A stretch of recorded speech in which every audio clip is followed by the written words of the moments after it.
Hey, what's up, everyone? How's it going? Hello, folks. How we doing? Welcome to Saturday. We got round two, the American Cup underway.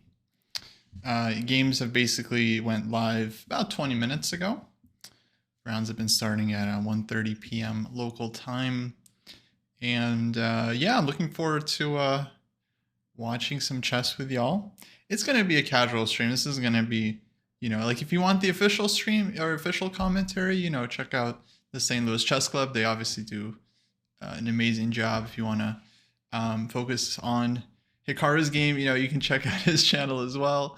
But yeah, if you want just like casual place to hang out and watch some high level chess and talk chess and talk life, then this is the place to be.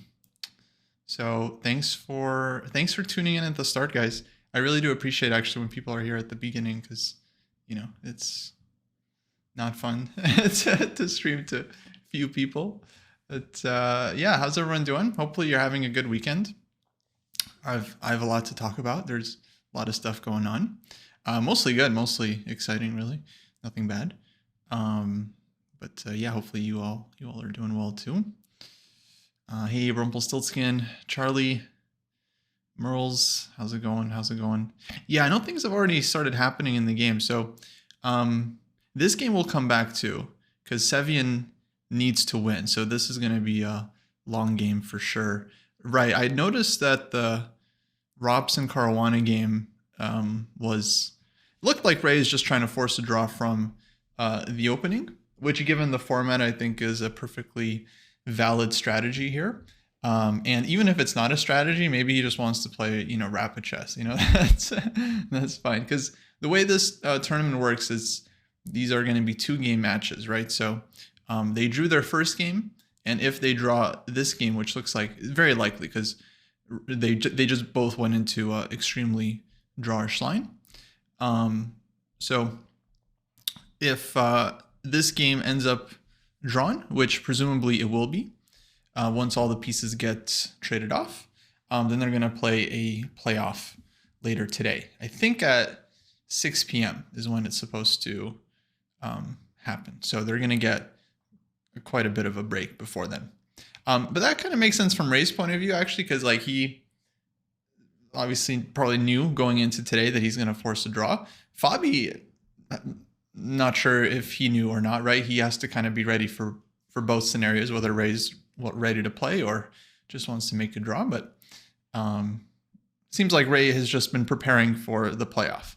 And now he knows he doesn't have to waste energy preparing for the classical game. Magnus did a similar thing in some of his world championship matches where he just kills the last game. He's like, all right, draw.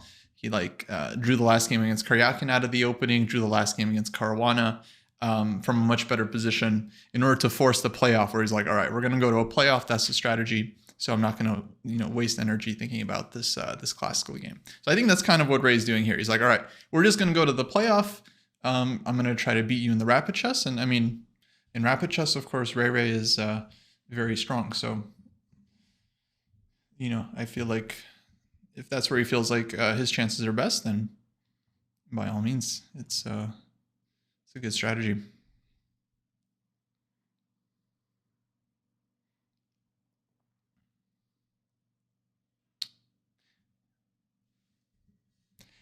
Yeah, I don't think people really underestimate Fabio Rapid anymore. I think that's been thoroughly debunked. I think people used to. Don't get me wrong. I'm not saying Ray is like a favorite against Fabi. No. I'm just saying like, if Ray thinks his chances are best in the playoff, then it makes sense to just make a draw in the classical game. Both things are tough. Both things are tough. Beating Fabi in a classical game, beating Fabi in a playoff match, both are tough, right? But the problem is if you try really hard to win in the classical, number one, you might overpress and lose. Number two, you burn a lot of energy. Then you have to go play a playoff after that, right? So, but I totally agree. I mean, at one point, like a couple of years ago, there was this thing of like Fabi not being a good speed chess player, which I think back then was not accurate anyway. But yeah, his results have definitely improved. So.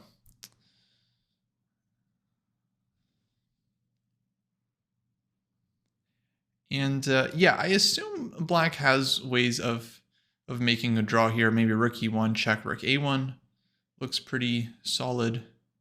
Getting ready to meet rook takes c7 rook a1 with rook takes a2, and then all the pawns will be traded. Very important that black is not getting back rank mated. You know, sometimes this tempo can really, this one tempo would make like all the difference in the world, right? If black's king was on g8, black might be losing. So it's like taking this pawn next and there's like 2 pawns up now. So, you know, you'd have to be super careful as black. But the king is on f8, so I think black is very comfortably making the draw here. And now it's just a matter of figuring out how to actually force a draw, because in this tournament and a lot of tournaments, they have a rule that you're not allowed to agree to a draw.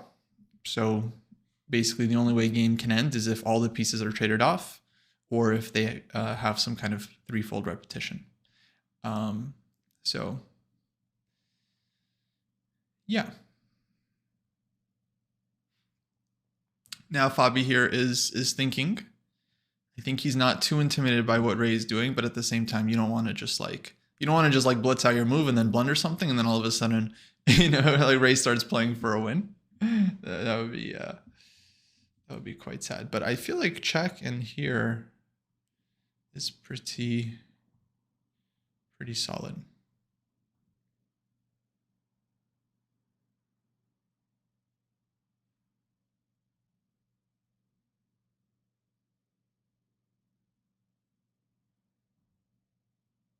Yeah, I mean, to be honest, you know, this question of like who's responsible for playing a full game, is it like the player, or is the organizer to like make a good format? I mean, it kind of depends, right? You definitely see certain players making like more quick draws than others, so it's definitely not like all about the format, right?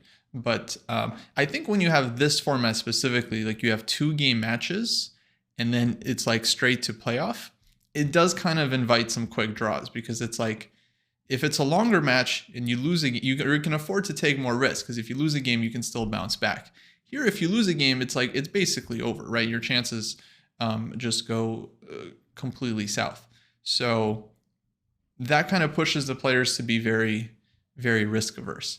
You know, it's easy for us fans to be like, oh, you know, you guys should take risk, but you know, we're not the ones that are actually sitting there and making the moves. And I've definitely been in you know, in this position before, where it's like, let's say I have a choice, right? I can either make a kind of a quick draw in the opening, or take a big risk and possibly risk losing and risk winning. And you know, I've done both. I've had both outcomes, right? Or all of the outcomes, right? Where I accept the draw and then I feel bad about it. I accept the draw and then I feel fine about it. And then, you know, there's been many cases where I play on and I win, and I'm super happy that I played on. And in many cases where I played on and I lost, and I'm like, why did I do that? You know, so I should have just made a draw. So it's like, yeah, ultimately it's up to the player to make the decision. Yeah, in those online tournaments, I mean, I'm not defending the Berlin draws in the online tournaments, you know. And I mean, you had the Berlin draw, had that Grunfeld draw with like the queen sack that, you know, they did like every other game. I'm not defending those. I don't know what to do about that. I mean, that's just like, yeah, you just have to ask the players not to do that. Like, I don't really know, but yeah, thankfully it's not too common. But yeah, a lot of times that does happen, because in those tournaments too, the Champions Chess Tour, they have this like kind of qualifying system. So if you get off to a good start, like 2-3 wins, then you just need to coast to make it to the, you know, it's all about making the playoffs. So yeah, there's very little incentive to be combative. And if 2 players, you know, one's in second, one's in third place, they're both making the playoffs, why would either of them play for the win? It's like, they don't even get anything out of it, right? They're both making the playoffs, whether they win or whether they lose. So it's like, why not just like conserve energy and and make a draw. I mean, it kind of makes sense. Let he who has never played Super GM chess cast the first. No, I don't know where I'm I don't know how to finish that. You guys know what I'm saying. Let he who has played Super GM chess cast the first stone.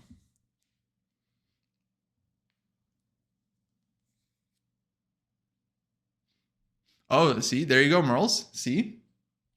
I guess we're not all perfect, huh? See? See? So you understand. I mean, another way to think about it, it's like, what is a chess player trying to do? Right? They're trying to like win the tournament. Like however that means, like winning the tournament.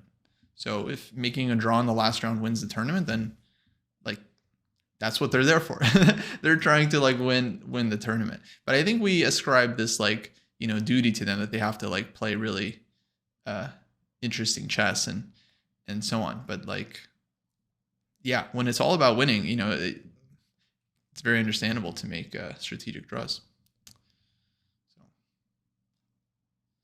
Anyway, Fabi here is thinking, I don't know if he's just like checking out other games because he doesn't want to agree to, you know, finish his game and then have to leave the tournament hall or what. All right, let's see what else is happening here. I mean, the most interesting game has to be Sevian Nakamura. Let's see, we got Berlin between Dominguez and Aronian. The reason is because Naka won yesterday, so that means Sevian has to strike back. Otherwise, he's out. People who live in the same chess club shouldn't throw chess pieces. Exactly. Very, very good. Very good. So let's see what else. And then you guys are saying there was like another Berlin, and then Shankland against Wesley So, also a Berlin. Now Shankland, I think, is gonna try to win the classical game.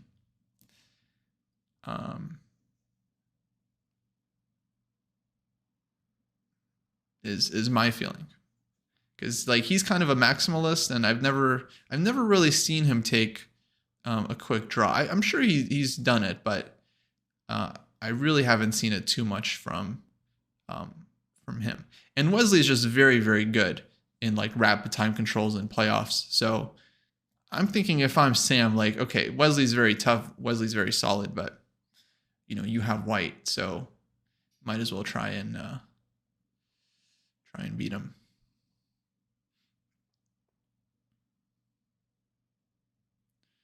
But okay, so yeah, I think we should stick with the Sevian game as our main game, and then we can keep an eye on the other games if anything interesting happens there. Also, I'm sure the women's games will be plenty interesting as well, because there was a lot more decisive games yesterday. So a lot of players here are going to be playing with white and trying to win, like Tadev, Perkasyan, and Nemtsova.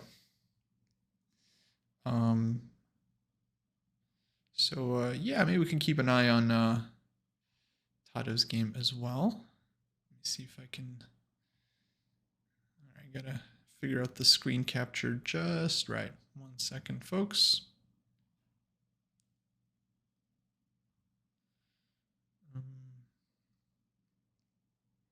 Does that work? Oh, almost there. Oh wow! Look, guys, we're getting 2 games for the price of 1. Okay, super close. There we go. 3 games for the price of 1. 3 games. Okay. 3 games. Where, on what other stream can you see three live positions at a time? Name one. I don't think it's out there. I don't think it's out there.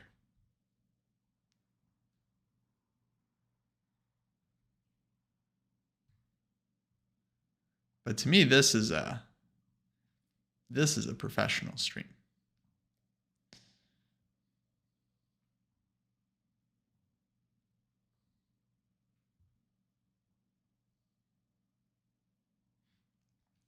So yeah, Sevian needs to play for the win here. Production is everything. Thanks, Charlie. Thanks. If he doesn't win, he's not out of the tournament. I don't know if I said he was out, but he gets sent to the elimination bracket. And then you get a second chance, but if you lose a second match, then you're out, right? So it's a double elimination format. So yeah, basically it's do or die for him. And then it's an uphill battle. Not gonna lie, it's an uphill battle because he has to win the classical game against Nakamura, who's just like super solid, like Berlin, Queen's Gambit declined. Like notice Sevian, like he didn't play e4, like he's usually an e4 player, but like, yeah, what are you gonna do against Berlin wall? It's very tough. So not only does he have to win this game, he then has to win the playoff against Nakamura. And Nakamura is like the king of playoffs. He like relishes them.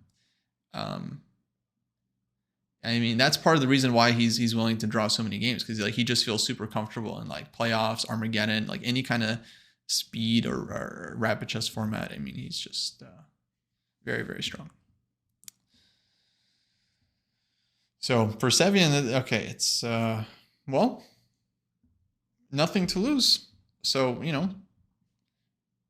try to win. Actually, sometimes it's freeing when you have nothing to lose. I remember one case where I needed 2 out of 2 to get my first IM norm. So I needed to win my final 2 games. And it was a closed tournament, so I had my pairings. And I was playing 2 international masters. So I was like, so I had like 2 of like the hard, like the toughest opponents in the tournament. And I needed to get 2 out of 2. And I remember going into the first game just thinking like, all right, well, whatever, I have nothing to lose. I have to play for a win. And when you have to play for a win against like a strong player, it just like forces you to actually play good chess sometimes, because you're like, well, I can't just like play for a draw. I can't try to trade pieces. I have to keep tension in the position. I have to be looking for tactics, willing to calculate. Like I just have to win. I have to take risk. And a lot of times like you end up playing like really well. So I ended up winning that first game. It was like one of my best games because, it's just like, all right, I was just like pushing for the win. And when you're playing for the win, you automatically kind of have to play with confidence. You're just forced to. Otherwise it's just like there's no way to play for a win if you're not going to be confident in your idea. So it forces you to play confidently, and sometimes that can lead you to playing really good chess. And then the last game I lost, so it didn't get me all the way there, but it was close. 1 out of 2, not bad. Thank you for following Morphine 1001. Freedom's just another word for nothing left to lose. Yeah.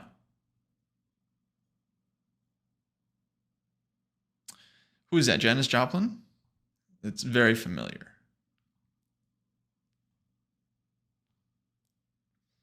Sounds like Janis. Correct. Oh, nailed it. Where's Jesse? Jesse would have been like, oh, Kostya doesn't even know who Janis Joplin is. I know who Janis Joplin is, Jesse. Gosh. Every time Anyway. So yeah, let's go back through this game. So Naka played a little cheeky in the opening with this early h6 move. So is this classic situation where either white is allowing the Nimzo Indian, which is a big problem, or playing knight f3, black goes d5, knight c3, and now Naka goes h6. Yeah, I've seen this. a6 nowadays is very trendy and considered a really serious line. Magnus himself has played this one a bunch. h6 is definitely less common. I'm not sure. I feel like Magnus has probably played this one too. He also likes this kind of stuff. It's playable. Personally, I wouldn't recommend it because I feel like there's some very deep nuances here, and yeah, your time would probably be better spent just studying the Carlsbad structure rather than trying to figure out like why play h6 this early. But from their point of view, like from Naka's point of view, it's a tricky move. It probably gets Sevian out of book, right? Because Sevian, my guess is, would not be expecting this. Naka is actually very famously a bishop e7 player here. He's played this many, many times, and he actually doesn't deviate. Like I haven't seen him play a lot of like Rogozin or Semislav, Semitar. Like he plays a lot of just bishop b7. So h6 here, my guess is probably a surprise for Sevian. Takes him out of book. He starts spending time early. And okay, he has to think on his own. And usually, I don't know, nowadays I think this is kind of a good choice. In general, like I feel people are so armed to the teeth with like computer prep and variations. Like the sooner you get your opponent out of book, honestly, the better. But within reason, okay? You can't just like play silly moves and like, oh, I'm getting my opponent out of book by playing bad moves. No. It's playing badly is not, getting your opponent out of book is not an excuse to just like play trashy moves. But this move is definitely within reason. Like this is a move that black ends up playing in these structures anyway later on. My argument against it is that like it feels very early to play the move, and it is a weakness in some positions. For example, like whenever white gets the knight to e5, then it's like harder to challenge it with f6 because you've already weakened the light square. So it's not like this move doesn't have its drawbacks, but it's certainly a very reasonable move. And yeah, I think Naka's idea here is that as long as he can get some kind of reasonable looking Queen's Gambit declined position, even if he's slightly worse, it's going to be holdable, and he's just going to hold it. He's just going to defend it. So it's, I would say, not the worst situation in the world for Sevian. Like this position certainly has play in it, and he has some chances. But yeah, as they like to say, the work is certainly cut out for him here. Notice, by the way, like, it's not all bad for black. Like he got to play bishop d6 in one tempo. A lot of times, even with the bishop already being developed to e7, black ends up spending an extra move to play bishop d6 just to trade off the bishop. So here black gets this move kind of for free. And yeah, personally, I don't know if Sevian has played this in the most, let's say, a challenging way. I'm sure e3 here could be considered. You could also think about bishop g3. Bishop e5 is sometimes an interesting move as well. Just to be like, all right, go ahead and take me, but then I'm going to get the pawn to e5 and take some space. So, yeah, my feeling is that white doesn't really have much here. Now, he's making a lot of waiting moves because he's kind of asking black to take on c4 here so he can develop his bishop in one move. That's why he's playing like so slowly. So this does have a point to it. I don't think David would like it, but actually I think these kinds of moves can be very useful in these positions because, yeah, number one, you're saving time if black takes on c4, and then the bishop will also have a square to drop back to on a2. That's very useful. Not to mention you do kind of avoid like tactics, like there's always like some weird like queen b4 check and these kind of ideas like that. Is this OTB? Yes, this is happening live here in St. Louis, actually just couple blocks down the street from me at the World Chess Hall of Fame. They're playing up there. They're not allowing spectators, but that is where they're at. And yeah, seems like a very, very nice, well organized tournament.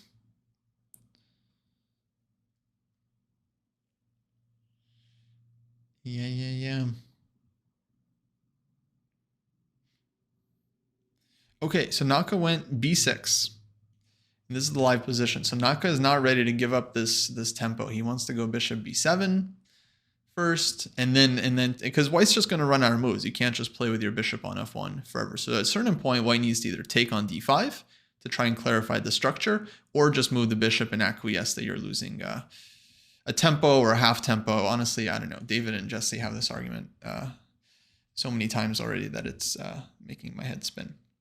Anyway, white loses time. White loses time to get the bishop from e2 then to c4. Now it might be a good time to actually take on d5 because if black takes back with the pawn, then it doesn't really make sense for black to put the bishop on b7 anymore, since this diagonal is now open. And then you could argue that b6 is actually not a helpful move here for black, because the pawn would actually rather be back on b7, possibly to support the c6 pawn if you were going to develop the bishop out this way. And you're kind of playing like more of a normal Carlsbad. So now might be a good time to take on d5. Black could take with the knight, but then won't necessarily be having good control over the center. And I don't know. My guess is Black is very solid here. It's a QGD. You know, you have like just dozens of classics like Alekhine, Capablanca, Rubinstein, Tarrasch, all these guys. They played like these positions over and over again. And okay, we do have C takes D5 on the board. So pretty logical from Sevian. And I'm watching the Hikaru stream in the corner of my eye here, and I can see Benjamin Bach, friend of the dojo. He's explaining the exact same stuff, you know, about the structure and the Carlsbad. So glad to see we're seeing eye to eye on things.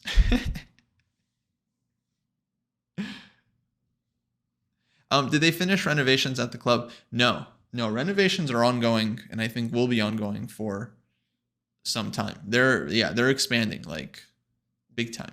They're building like a new studio and a new tournament space. So I think it's going to be seems like it's going to be at least several months.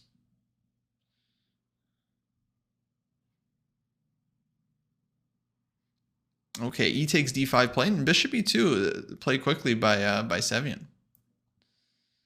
So he's picked up the pace here a bit. Let's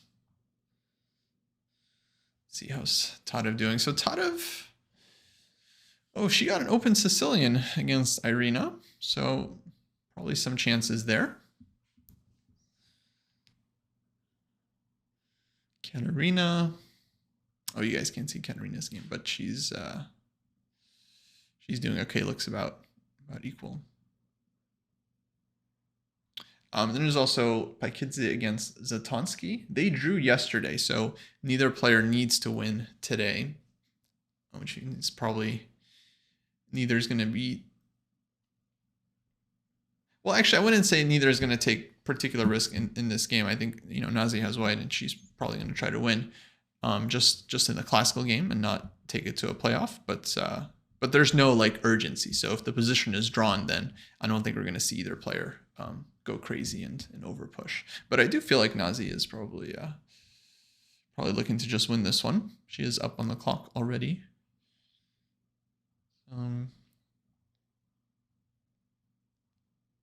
Yeah, Crush played the con. Well, Crush she plays a lot of stuff. So interesting, she played the Sicilian today, only needing a draw in the match because I believe she plays Carol Khan quite a bit. I feel like I've seen her play French. E4, E5, I'm not sure. She's also played a lot of Sicilian, so it's definitely one of her main openings. Though I couldn't tell you which Sicilian she is most experienced. I think she's played a lot of stuff probably. Oliver is asking, what's a good place to start learning the King's Indian defense? Really struggling with the black repertoire against D4. And is semi-Tarrasch a good option for beginner too? Oliver, what's your rating at? Because you know, my feeling would be that you really don't have to know a lot of opening stuff at your level, and pretty much any solid line will do. Isn't Irina infamous for playing the O'Kelly version? I think I have seen her play the O'Kelly a couple of times, but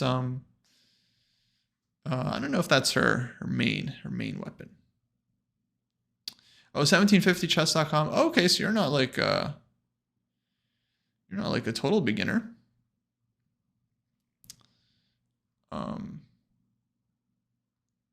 But yeah, basically I would suggest to basically choose if you want to play something solid or if you want to play something more dynamic. If you want to play something dynamic, then go with the King's Indian defense. If you want to play something more solid, I would say the Nimzo is really good, Nimzo Indian, or you could play the Queen's Gambit declined.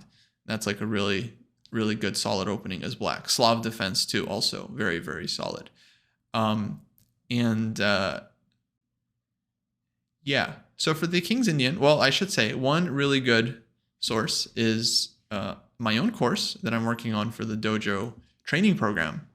So I've been very slowly. It's been a while since the last update, but very slowly. I'm building a repertoire and, doing videos and showing like model games and stuff. And that's already available to members of the Dojo training program. At some point, it'll probably be released like as an actual course as well. Yeah, so that's available. Other resources for like kind of intermediate level, I don't really think you need to know a lot. I think you can honestly just like watch some videos on YouTube. The more important thing is that you learn how to play the positions. So it's really not going to be about like, learning like the theory for you or anything like that. Because yeah, up to like much higher, honestly, 2000, 2200, people are not really killing you with theory, especially like D4 players. They're just trying to get like a game, like, space advantage and squeeze you. So you just have to know how to play the middle games mainly. So it's really not about learning the theory. It's more about understanding how to play the position. So I would recommend like watching some videos like of people going over like good King's Indian games. I've certainly done a few. I've shown some of my games as well. Yeah, I'm sure people have done like analysis of like Hikaru's games, for example. Like Hikaru has some amazing King's Indian games, and all the greats, Kaspara, Fischer. Like if you just search up like King's Indian, on YouTube, I feel like look for game analysis. You don't want like videos about like opening theory, like, in this position, play this move. And in this position, if videos like that, just like ignore those videos that are telling you like the move by move theory. Don't worry about that because the video is like outdated almost immediately. And it's just, that's not what's going to be helpful. It's not what's going to be helpful. You can't just memorize everything about the opening. What's going to be more helpful is like understanding how to actually play the structure, knowing where to put the pieces, how to build your kingside attack, how to get counterplay and things like that. What color was I in a match like this or where I had to win? Well, I've had it with both colors where I've been white and where I had to win with black. Obviously, it's much more comfortable to try and win with white in a must-win situation. Does it depend on your opening? Does what depend on the opening exactly? Needing to know theory? I don't think so. There are some small differences, right? Like if you're playing e4, e5 as black, for example, there's going to be more gambits you might get killed in if you don't know them. But this is like honestly like kind of small potato stuff. I think it's really more about learning the middle games, whatever opening you're playing. There's always going to be little tricks and traps, but you play the opening for a few months, a few years, you'll learn all that stuff anyway.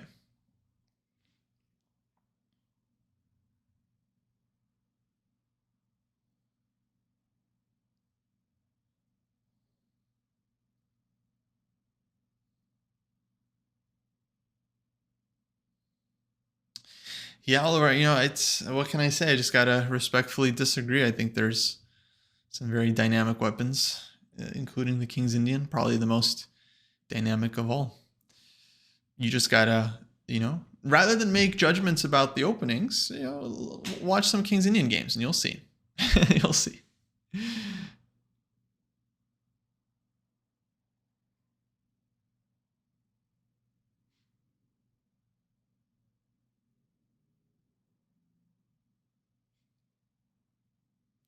Yeah. So, B4 from Sevian. Very logical move. He's restricting black on the queen side, not letting black kind of trade off this c pawn ever.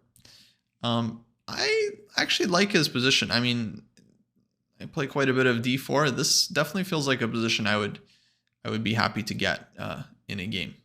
Because white has a long-term plan. The idea is like you're just doubling your rooks on the c file, maybe even tripling if allowed, and then putting the queen on c1, and you're just talking to this guy. That's it. You just gotta set your heavy pieces up to talk to this guy.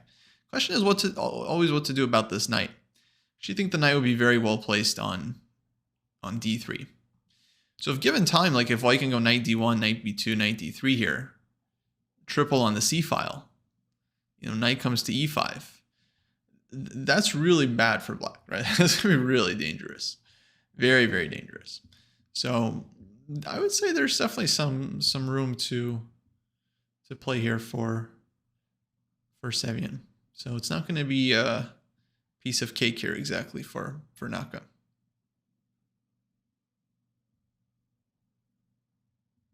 Yeah, Brian Smith. I feel like he's a good lecturer for sure.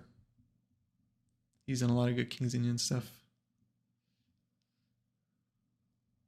Oh, that's great to hear, Oliver. That's awesome. I hope you're enjoying the in-game studies course.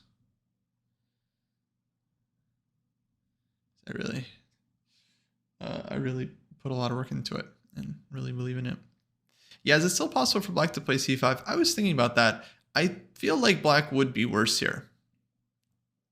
So white, let's say, just takes twice to leave black with an isolated pawn. And I'm not sure how black takes back exactly. Let's say knight takes just feels a little bit safer than queen takes, just for example.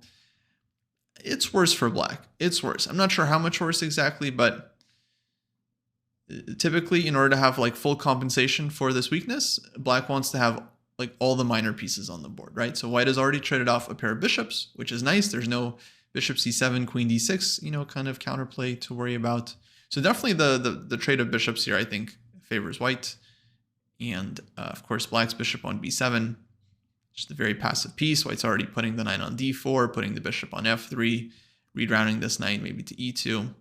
I would say, small plus for white at least.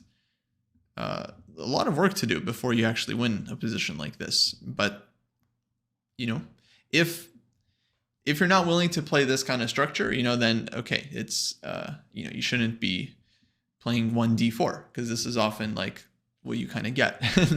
and so this is like the kind of the bread and butter for d4 players, like the Rui Lopez. Like all these different structures in the Queen's Gambit declined. You got to be able to play the different positions. You have a small advantage. You have to be able to try and grow it and convert. But of course, it's very tough against one of the best players in the world.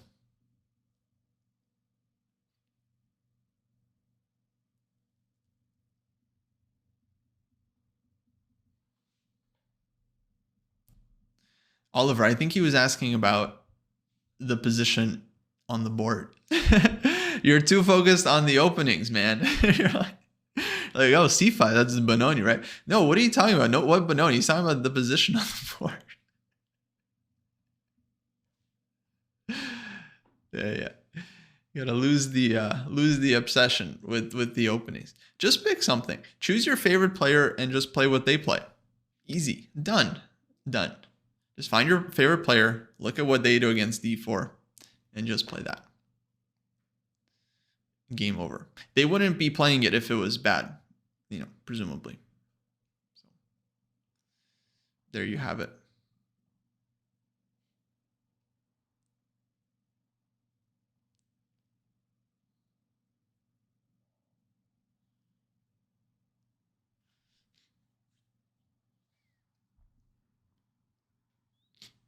Okay, well, Naka thinking. I feel like the action's gonna slow down a bit here. We can watch some other games if you guys want. Just let me know. I'm open to suggestions.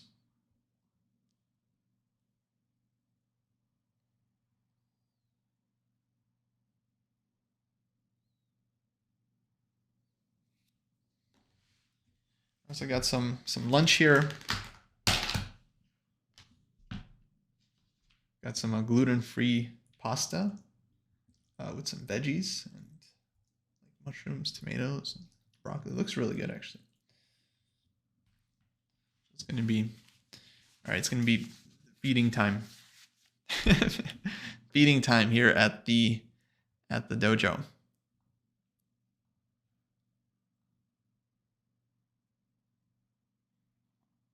Yeah, exactly, Molokai. Maybe knight d4 at the end.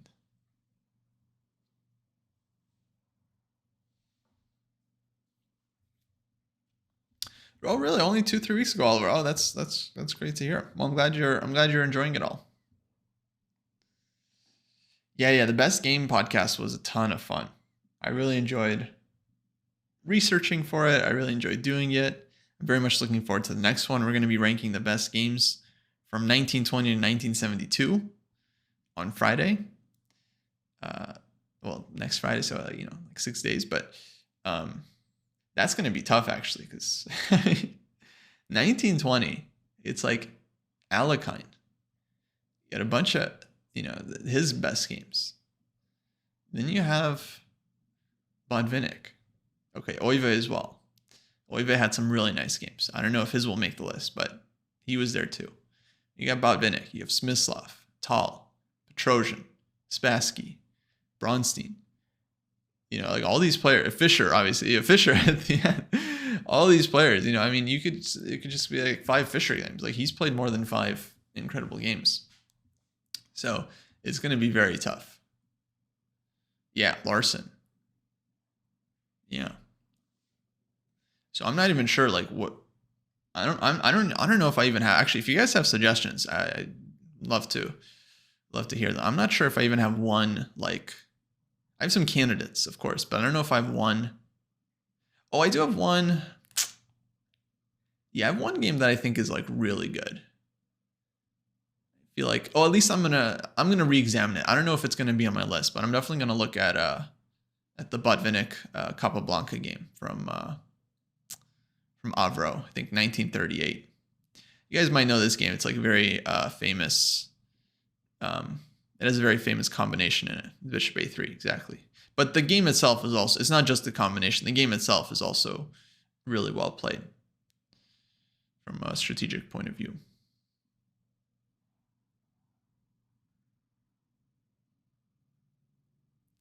Shorten the time window. No, Baron, I mean, how many parts can we do?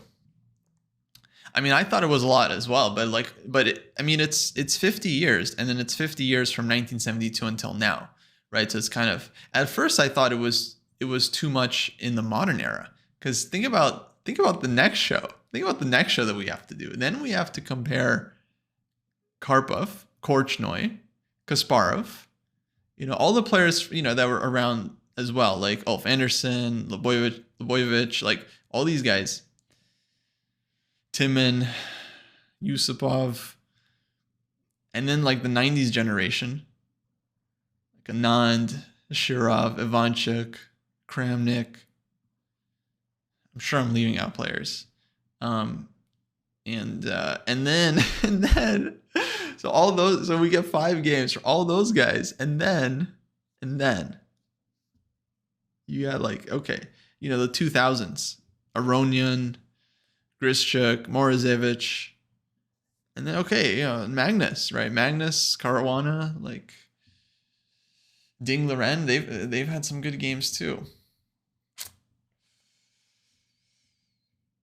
Oof.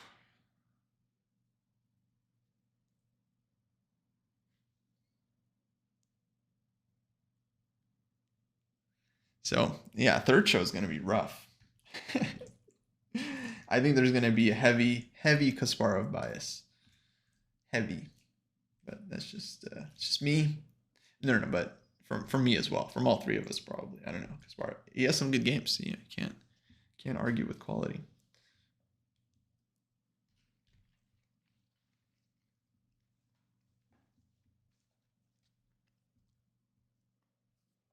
Yeah, I don't know if we can do more than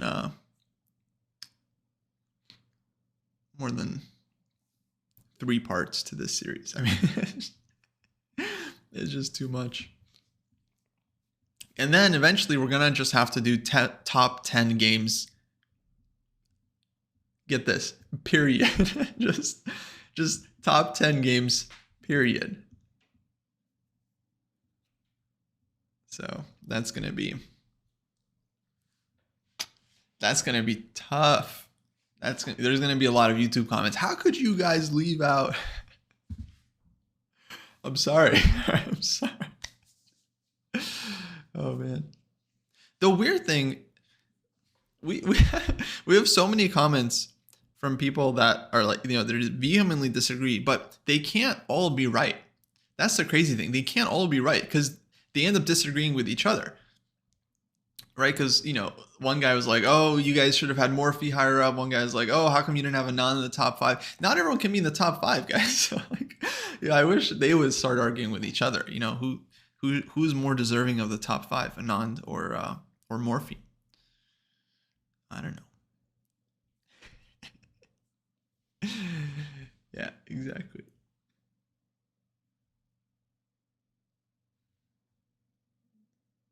So Naka played c6, by the way. That's very, very interesting move. I'm really, clueless about how to play these positions as black. I've really mainly just seen them from the white side. So black's decisions in this position are not obvious to me at all. c6, okay, looks passive, like you're blocking the bishop, but he's defending the d5 pawn. Maybe he plays b5 somewhere, maybe a5. I'm not really sure, but it's a very interesting decision from him.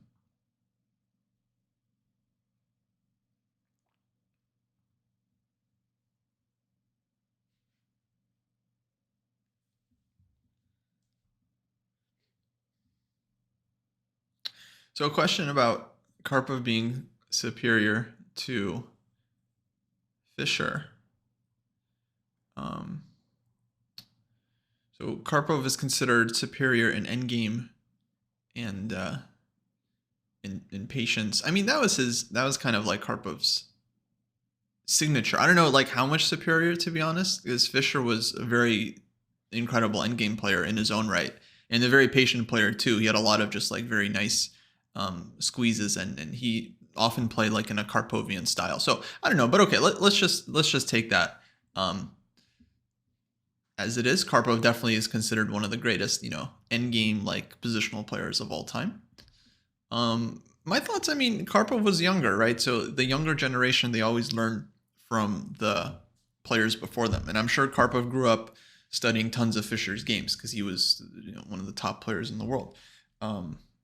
So yeah, of course, I think the younger generation is always going to be stronger. Now, what would have happened in 1975? I have no idea. I mean, it's like Karpov's first like big match. He might be nervous. Like maybe, I mean, Fischer's obviously still going to be extremely good, right? In 1975. So yeah, if they played, let's say Fischer was like, mentally stable, like they play like an actual match. Like I have no idea what would happen in 1975, but I think eventually like Karpov would become, stronger player. Just because, again, he's like the next generation. So I have a pretty, I don't know, straightforward. But of course, it's really, really hard to say. Obviously, Fischer had his struggles. You think Naka will win? Like, will win this game, or will win the match by drawing this game? I think he'll win the match by losing this game and winning the playoff. No, I think they'll probably draw. Oh, you're saying Naka will win the game? Wow. Bold prediction. I mean, it's possible. Like, Sevian has nothing down. Oh, you don't even know the situation. Oh, yeah. Yeah, Sevian's down 1 point. Yeah. But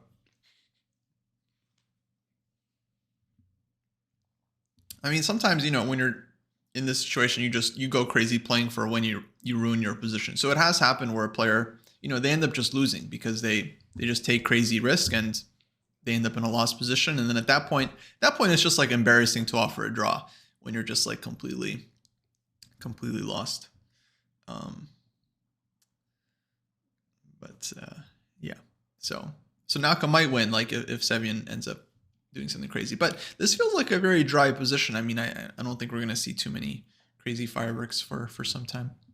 Alekine Yates, remind me what happened in the game. I'm sure I've seen it, but I don't off the top of my head, I don't remember what happened. Hey, thanks for the raid, Zefcat.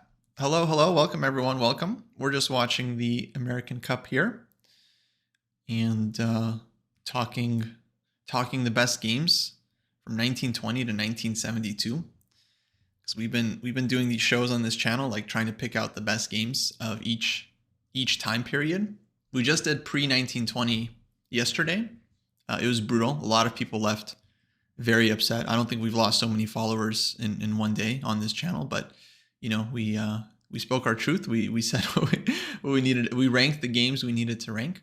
But yeah, then this Friday we're going to be ranking the best games from 1920 to 1972. So 1920, kind of like the start of Alekhine, and 1972, the end of Fischer. So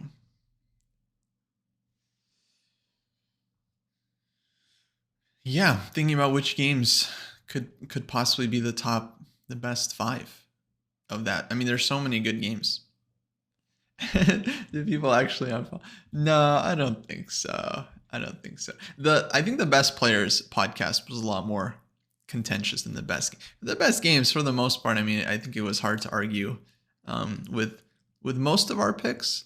I don't think too many people felt left out, but with the Best Players, I mean, that gets personal, right? Because that's like the MySpace top 8 era. I don't know if you guys who was around for that, but when MySpace had their top 8, I mean, it was very tense for a lot of people.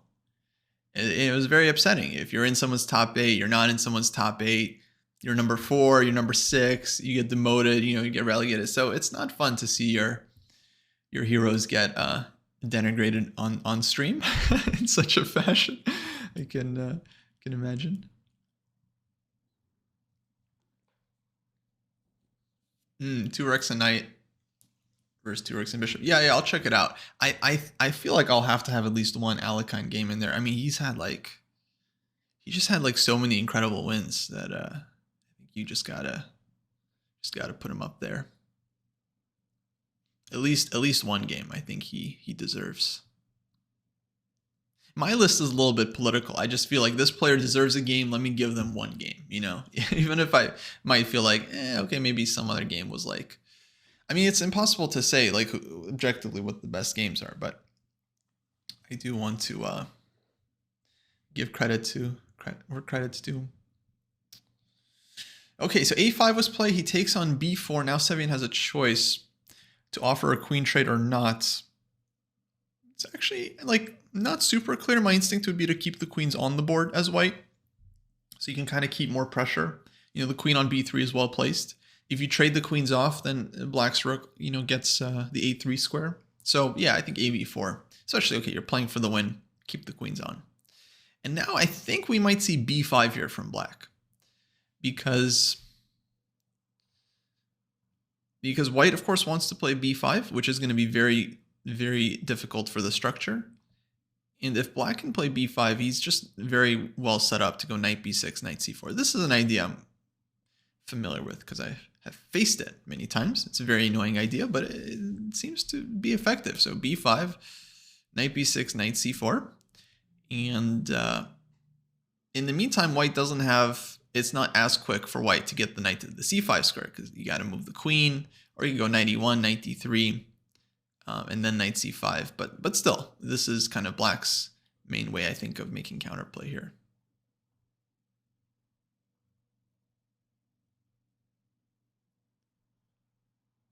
Yeah, Ready Alekhine, the Rook E3 game. I mean, that's a classic. That's definitely a game I'll have to revisit. A lot of these games, I remember the combination in the game, but it has to be more than just the combination, because the combination is just like incredible, very, very ingenious. But the game itself also has to be good. And then if it is, then I'll definitely consider putting it in. But I have to take another look at it. Who invented the King's Gambit? I think the first folks that played it, I don't know who exactly, but I think it was some of the early Italian masters. So there was a great Gioacchino Greco who had a lot of nice games and miniatures. But then there was even players before him. There was like players like Damiano and Palerio. I don't remember exactly. I'm not a huge chess history buff, but it was one of those original Italian masters. I think. I don't know. Who knows the first human being to start with the king pawn, get met with the king pawn, and then start with the bishop pawn. Who knows?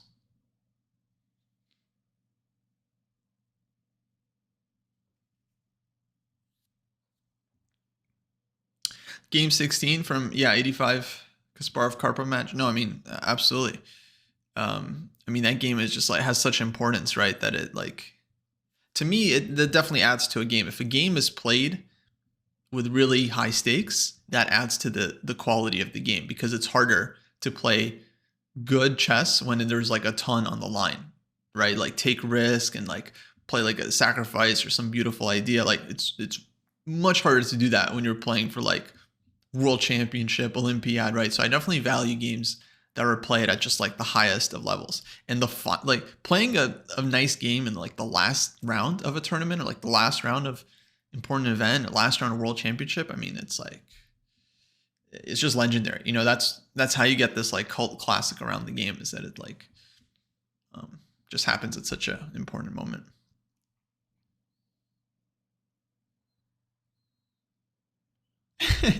1800 feet of Italians. Funny. I think David underestimates Morphy's strength. I'm just gonna say it. It might be an unpopular opinion, but I think David underestimates Morphy's strength and what his rating would be. That's what I think.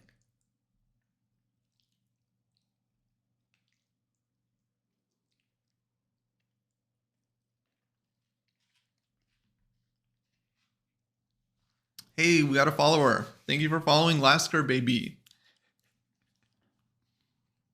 Much appreciated. Speaking of great players. Yeah, with all due respect to my 2100s out there, you're not playing like Morphy. Like, I'm sorry. I've seen your games. You guys are going like D4, Knight of 3, E3, G3. You're not playing like Morphy. You're studying like a Lop in Sicilia, you know, close Sicilian. I'm sorry, folks. I've seen like a couple games from like 2100 rated players that are like, okay, nice games. You know, a few, but like, with all due respect, you guys are not playing like Morphy at his best. But that's also partly to do with the style. Nowadays, most players just have, you know, they don't play in Morphy's style because it's very risky, of course. So obviously, it's not your fault necessarily.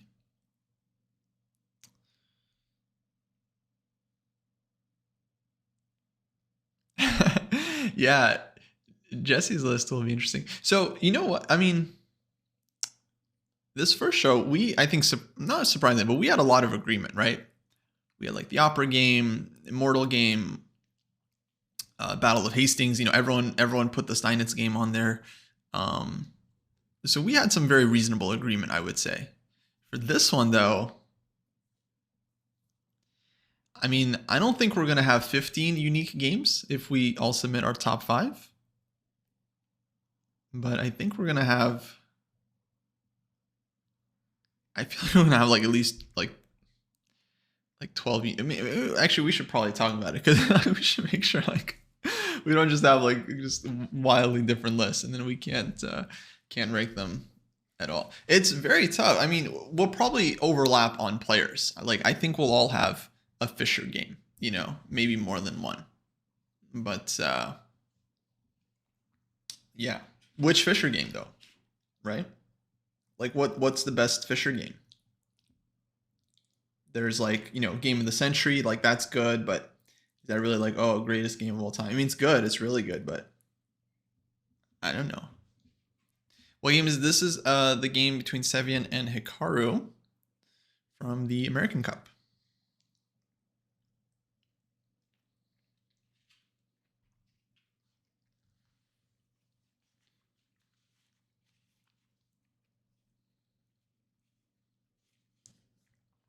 Yeah, Smyslov had some good games. Petrosian, Tall might not be like, you know, the player with the greatest career, but he had some ridiculous games. Just like really, really like gross and disgusting. Like how, like, oh my God, like what is this? Like what is happening right now? So yeah. Tall's a beast. Tall is just a straight up beast. Yeah, Bern Fischer, that for me, is maybe my favorite Fischer game. The knight takes f2 sack. But yeah, I don't know. It's hard for me to say like, oh, that's the best game ever, you know, right? Because it's a relatively shorter game and very nice combination, but kind of short. He just like destroys the guy with black. It's like, eh. Because there's so many games like where, okay, it's like world champion knocking out another world champion in brilliant style. So that for me, that's some of the best of the best. So I feel like I'm going to have to find like, yeah, that's why I'm drawn to this like Botvinnik Capablanca game. Because like not only was really well played, but it's also like the next generation stamping out the older generation. You know, it just feels like such a monumentally legendary game. Statement. There's also this amazing game Fischer played against Botvinnik. You know, they actually played very, very few games. I think they might have only played once in classical chess, but they drew this very interesting game in the Olympiad. That apparently there's a very big fuss about it because you can imagine Botvinnik was just like the man. He was like the world champion for many years. He's just like the godfather of the Soviet chess school. He's calling all the shots. Then you have Fischer, who's just this like rising star from the US. He's already had like a number of incredible results and very nice games. He's kind of seen as like the next generation. And yeah, then they finally meet, none other than on board one of the Olympiad, right? Like US versus USSR. I mean, whew, talk about it like an important game. And like, okay, US team is not going to be as strong at this point as USSR, right? Like that's a big community of people. But Fischer Botvinnik, that was very hotly contested game. If I remember correctly, they ended up drawing. Fischer, I think, was actually better. I believe he played like Grunfeld defense, and he was better with black. Like he was pushing and up a pawn in the endgame, but wasn't able to convert after the adjournment. But epic struggle, though. Really epic struggle.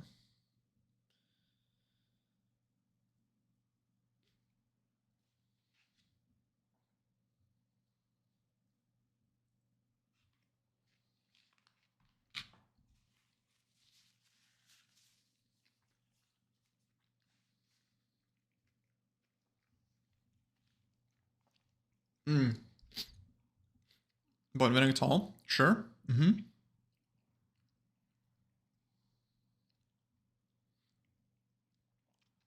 Speaking of epic struggles, yeah, that knight f4 game, not like the most accurate game in the history of, it's not going to win any chess.com brilliancy prizes, but what a game. What yeah, I mean, that knight f4 game, I mean, just like, so yeah, when the game has like a cool story behind it, it really leaves an impression.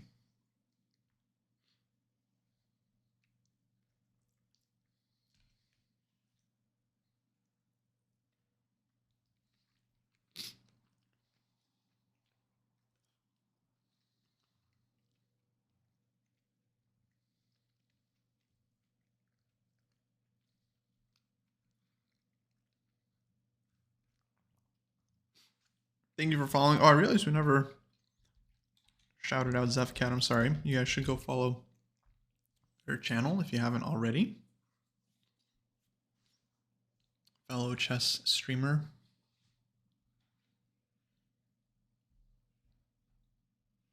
Okay, rook a1 from Sevian. So he is fighting for the a file.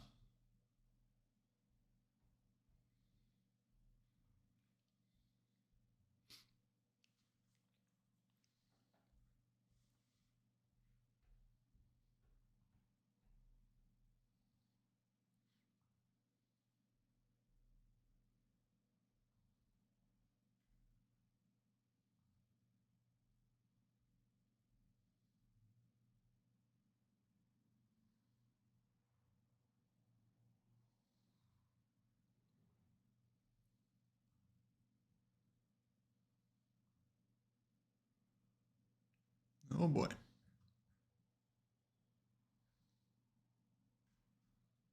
Gotta ban someone in the Discord.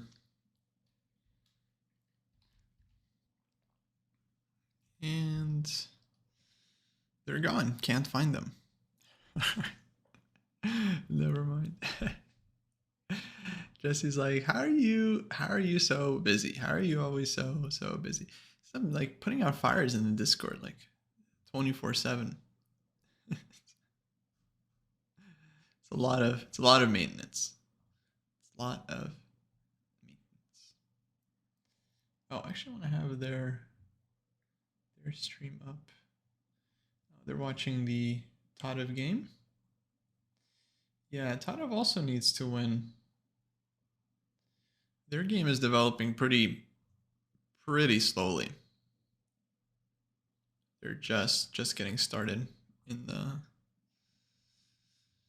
the middle game there. But as far as needing to win goes, I mean, especially for like, you know, okay, big E4 player like Tadev, I mean, Open Sicilian is pretty much best you can ask for. So yeah, a good situation to be in if you need to play for a win, but of course won't be super easy to actually win it.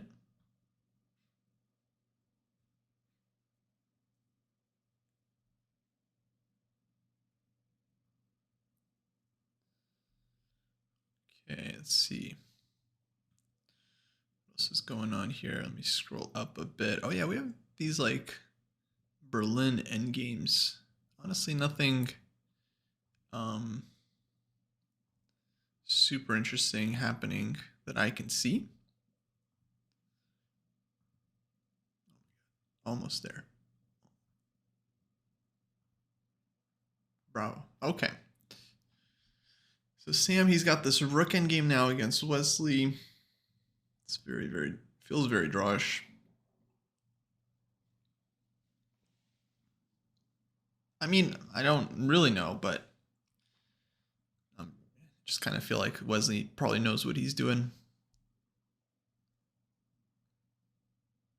Definitely can't go for the king and pawn endgame here. Like if you traded off all the rooks and when king takes d6, then you would be, I think, in just serious trouble there as black. Because white would have an outside pass pawn and you would have a 4 versus 3 that can't make a passer. So black would probably just be lost there. So of course he can't trade off all the rooks, but I feel like black should be able to play like king takes d6, for example, h4. Seems like black has some reasonable chances as long as he keeps a pair of rooks on the board. Dominguez against Levon, yeah, it doesn't feel like Dominguez has much here. He's got like the worst bishop, a little bit more space. I'm sure he'll try to press, but yeah, it doesn't feel like, honestly, doesn't feel like much. Yeah, these day twos, I have a feeling might be a little slow. Do Fabio and Ray have to wait for the other games to end to play the playoff? I think so. I believe the schedule, that's a good question. I believe the schedule is such that they're going to play the playoff at 6 p.m. And yeah, my guess is they're going to stick to that because they play the playoffs in the same room, essentially. So they can't really have them play the playoff while there's a bunch of classical games going on. It'd be very disruptive. Yeah. Maybe if they had a separate room for it, they would consider it. You know, they'd have to figure out like with the broadcast as well. Like, okay, you got to follow the playoff now. You can't watch. I did kind of like, I think Norway Chess, they were doing it in this hybrid way where they would just have the players play. And once they were done with the game, they would just immediately go into the Armageddon that they were doing. And that made sense. That made sense because they had like a separate area for it. And they're only following like a couple of classical games at a time. Yeah, just kick Pruess off his board. Poor Wykonze, man. Poor Wykonze. I feel like they probably got a bad rap there. I feel like that was maybe misjudged by the chess population. What exactly happened with Pruess? Oh, excuse me, Pruess. But anyway, old news.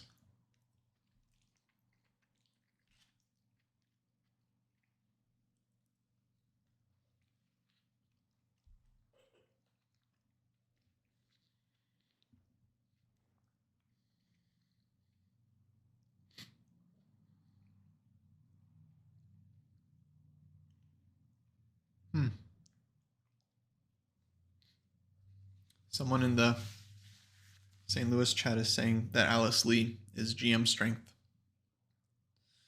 What do you guys think about that? I think it wasn't so clear, host, but I feel like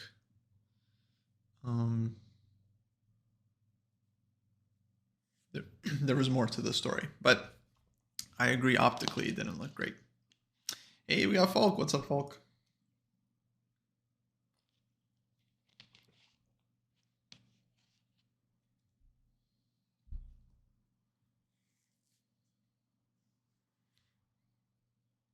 Yeah, I don't know if Alice Lee is Grandmaster level yet, but she's certainly like, she's certainly on the way. You know, certainly seems like she's on the trajectory, but it's hard.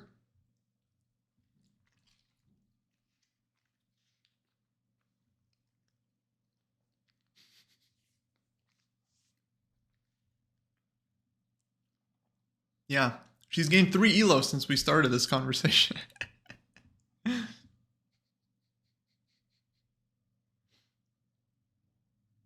How old is she? I think she's 13 or 14.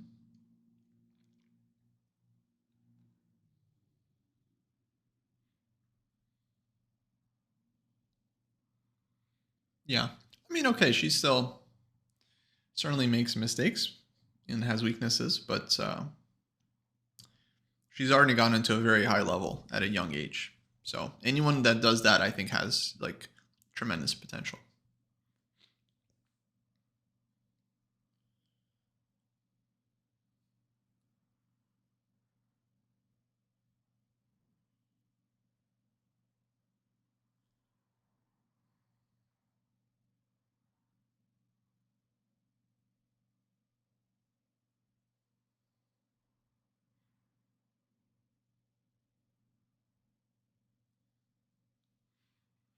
Okay. See, we can stick with the end games for now.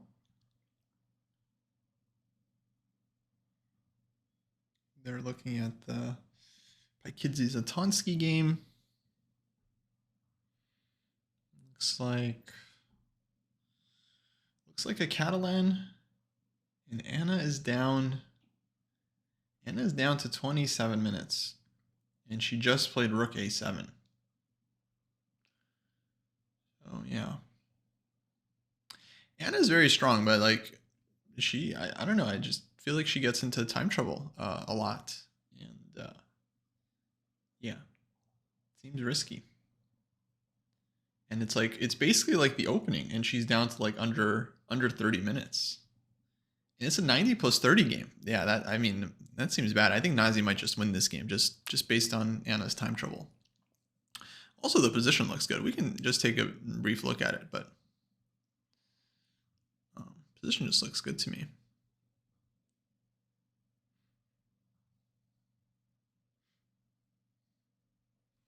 I mean, White's got this bishop on g2. There was a trade earlier, it was like knight h5, knight f4. Show you guys the opening.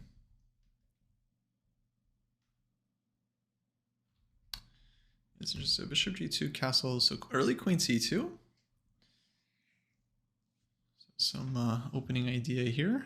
And then black gets the dark square bishop. White doesn't mind trading that one off. And then now rook a7 was played. So this is the last move from black. I mean, it is a thematic move. The idea is to unpin so you can play b5 and bishop b7. But just like the time situation looks crazy to me. White has hour 15 minutes and black is down to 27. So I feel like if I'm white, like I'm just thinking about like how do I keep pieces on the board? That's mainly like I want to play good moves, of course, but just like keep pieces on the board until the opponent gets down to 5 minutes, and then okay, look for tactics. So yeah, they're only on move 11, and there's no second time control. Even if there was a second time control, this would be spending way too much time. I think this early on. So yeah, this one will probably be pretty Pretty exciting.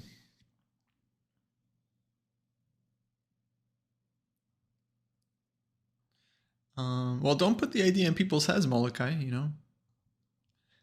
It's like your self-fulfilling prophecy.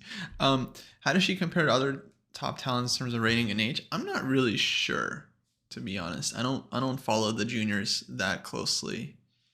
I mean, she's not like probably not as good as, you know, because by 14, I mean, like some of these kids are already GM rating, you know, like level and rating. So Alice certainly has some room to go before she's there. But like a couple of years, I mean, it just seems, you know, the trend is definitely that like she's just so strong and very, very young still. So, and I mean, it has like good head on her shoulders, you know, seems like very kind of like normal kid. So as long as she stays focused, keeps working, I don't see why she wouldn't make GM. Of course, it's not easy. It's not easy, but it feels like I would bet on yes.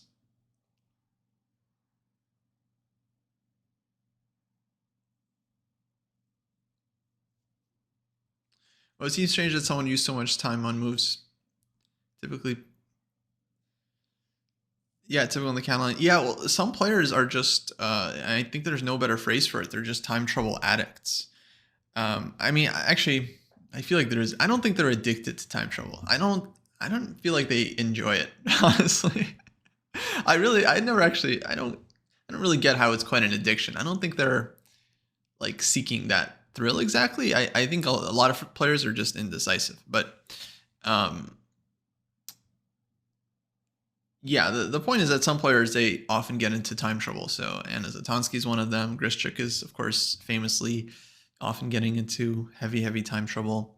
There's a few players in this tournament.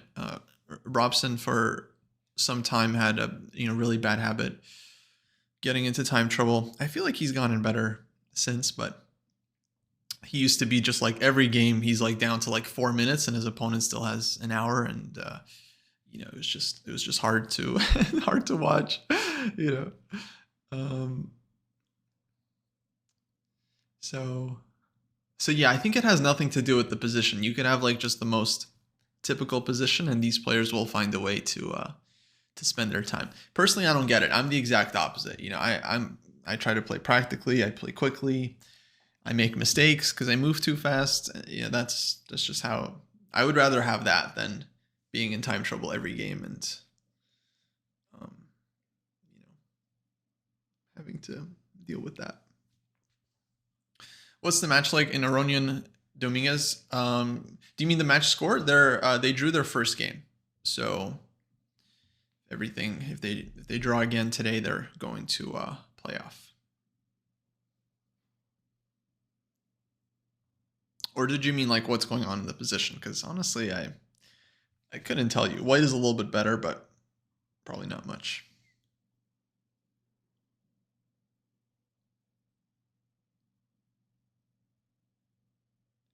But it seems likely that the Dominguez game will be drawn, that the Shanklin and So game will be drawn, and we're gonna have a number of playoffs.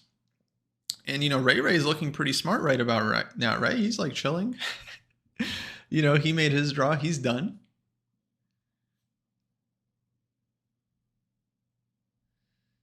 And yeah, just like resting up for the playoff.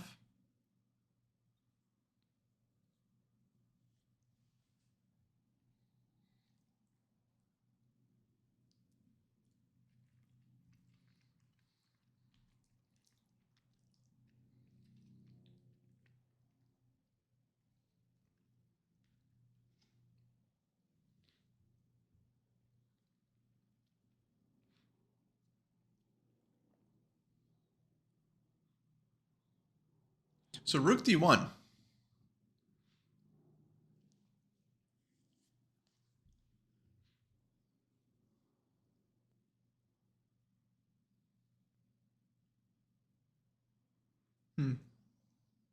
Yeah, I don't quite understand this move. I mean, it's like very logical, but I mean, the most obvious thing to do would be to like castle and then put the rooks on d1 and c1, which I'm sure Nazi knows.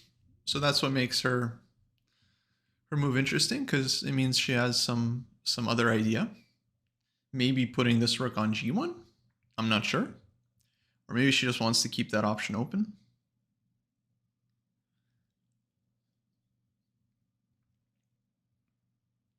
Because concretely, I don't really see a reason why this move is needed, but it seems reasonable to me. I don't know. Castling feels like the most kind of straightforward move, but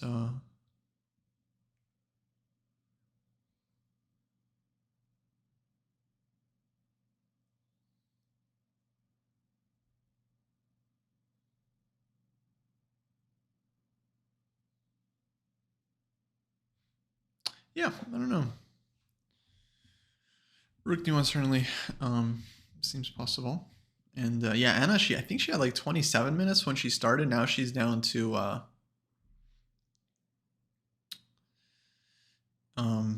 22, so she's just continuing to burn time. Wouldn't the king be safer on f1 instead of g1? So yeah, rather than castling king f1, rook g1. I mean, technically, yes, like the king is safer, right? Because you have more pawns in front.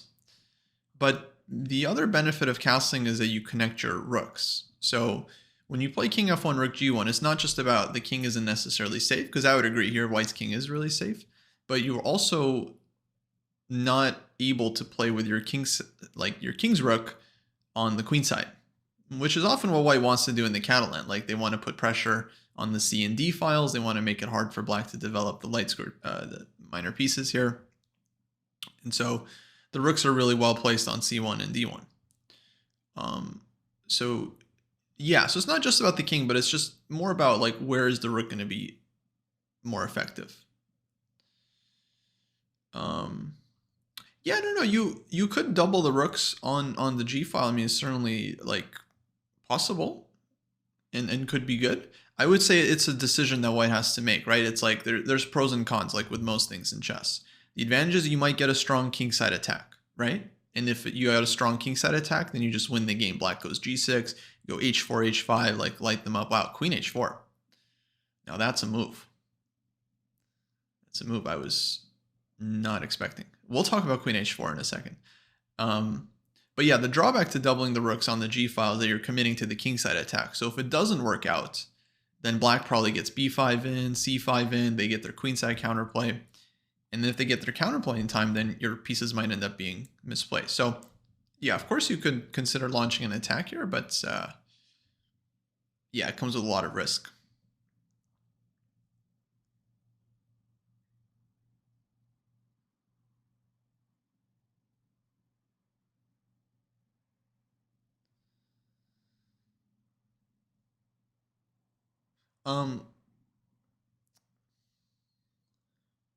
Why would Shanklin play e4? I mean, it's hard to say. I mean, Shanklin, I think he can serve with both hands, right? He's a big d4 player and e4 as well. I'm not sure exactly what went into his decision. It definitely feels like he was trying, very hard to push in today's game and continues to try. I mean, I see him on the camera right now, and he's working hard and thinking about how to try to press. I mean, it's really hard to say. I mean, it could be any number of things, my instinct is that he thought so wouldn't expect it, to just go for the end game. I don't know. I don't know how much Sam has. I think I've seen him play the Berlin endgame before. I'm pretty sure, like from both sides. But maybe he thought so wouldn't expect it. He thought it would be a good choice. It's really hard to say. But yeah, he could. He of course can also play d4 and c4 just as easily. Avid Spinballer, welcome. Is this the American Cup as in US versus Western Hemisphere? Wait, what do you mean? No, it's just I don't know actually what the exact. It's just a cool tournament for the best players in the United States. Like, it's not exactly a US championship, like it's not as like long or as many players, but it's just like a high level event for American players essentially.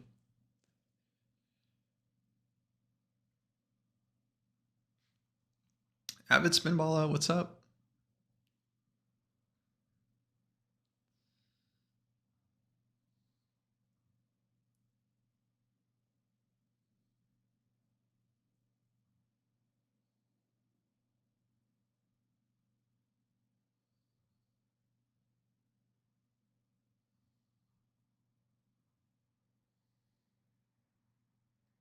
Yeah, we have the Pykidze Zatonsky game on the screen. Levon's rook, a little passive. You mean on h8? Or are you talking about... Which rook are we talking about?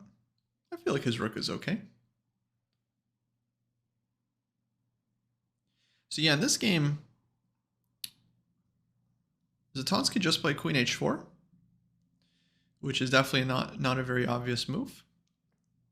Because I'm trying to understand what the idea is on e3. This would just be most logical follow-up.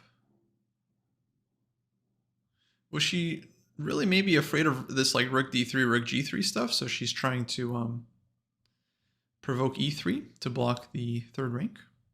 Could be. I don't love the queen on h4. Like, you can get kicked with knight f3 really easily. But okay, it has a purpose. It's like stopping white from playing h4. But yeah, I'm not sure where black is going next. Like, the development needs to be fixed quickly, because white's just ready to just like castle in knight e4, knights just like start just completely taking over, right? So very, very dangerous here for black. Okay, b6. Well, I like that that move was played pretty quickly, so that's good. She's picking up the pace. And now I guess preparing bishop b7. And okay, yeah, it's still very much a game. So it's not like white can just blitz out some moves here. But yeah, this one will be tricky for sure. Okay, let's go back to the Hikaru game. I feel like it's the big game in the American Cup right now. Let's see what Sevian's been up to. He has to win, guys. He has to win. He lost yesterday. He lost the first game. Hikaru played very nice Rookin game and just squeezed them and won. And now he's gotta win this game. But it's tough. It's tough. It's dry here. It's very, very dry.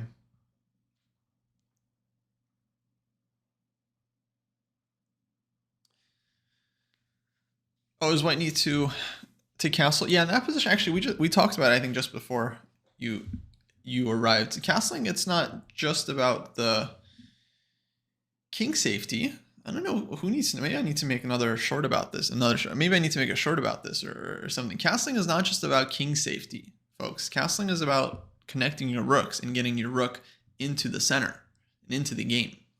If your rooks aren't connected, they can't really work together. And if your rooks are disconnected, it's very hard for them to shift from one side of the board. So castling is not just about getting the king out of danger. It's also about connecting your rooks and getting them into the game. So do with that as you will.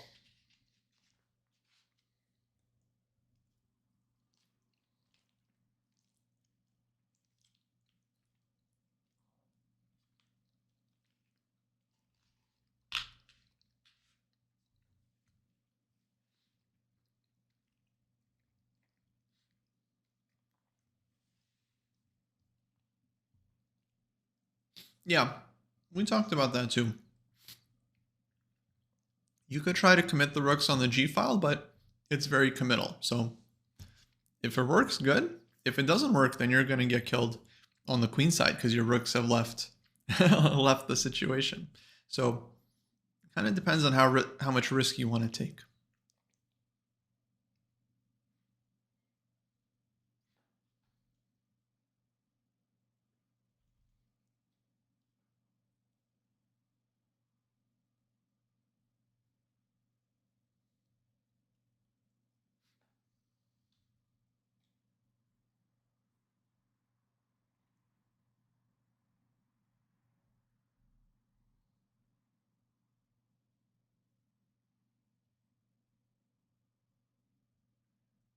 Imagine that are playing queen e2 in that position. Just bringing the queen back. Probably a practical move.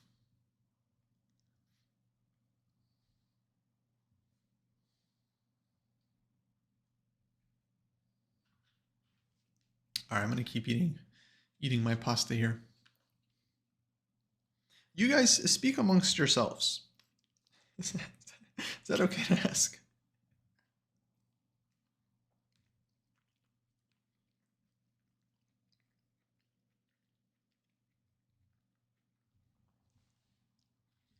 Oh, there's a question about Shanklin. Shanklin, I mean, he's a little better, but really hard to say if he has any serious winning chances. But he definitely has no chance of losing the game in the classical. So probably we're going to see a tiebreak there.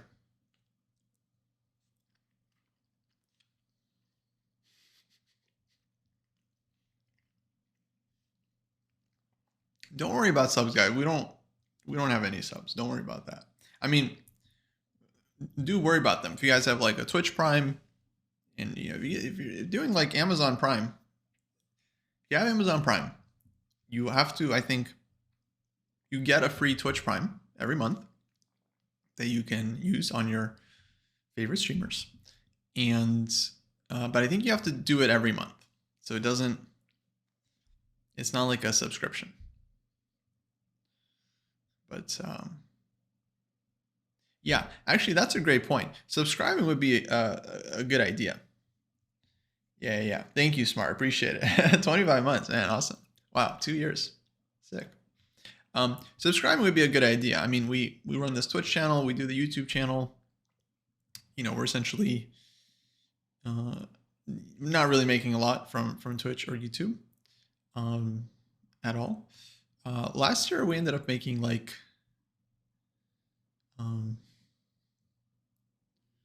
close to minimum wage, I think, if you count like working full time, the four of us.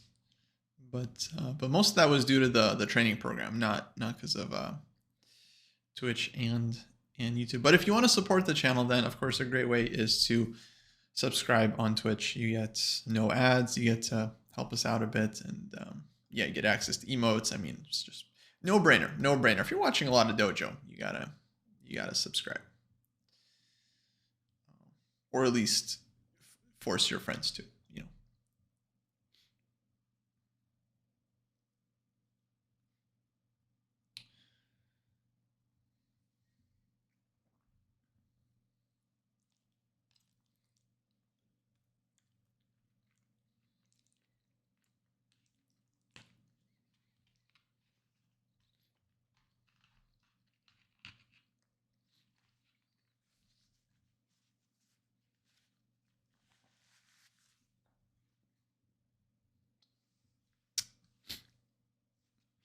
That's great, Evan. That's great. I will hold you to that. I will be like you promised. Where are you? Yeah. Yeah, it's probably not good to bounce around a lot.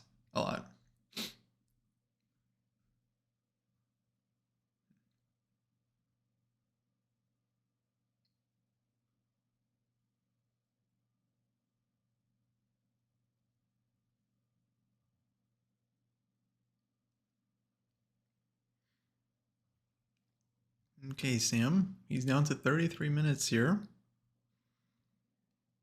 And yeah, Does he have much here? I mean, he wants 95. You know, he at least has like a target. But it seems like black should be fine here. I mean, he's got bishop a6 possibly.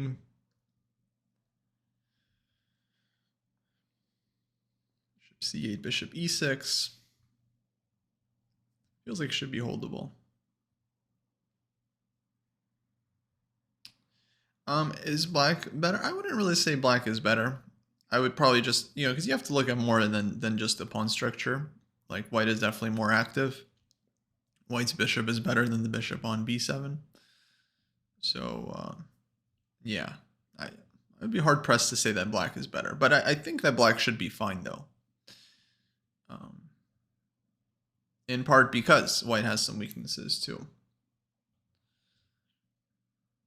Oh, bishop c8. All right, we called it. Yeah, I called some moves in this game. Although, except I was expecting b5 and Naka played a5. But that aside. So yeah, this makes sense. You also open up the rook, which now has like maximum scope. Very nice rook. Maybe coming to e7 one day.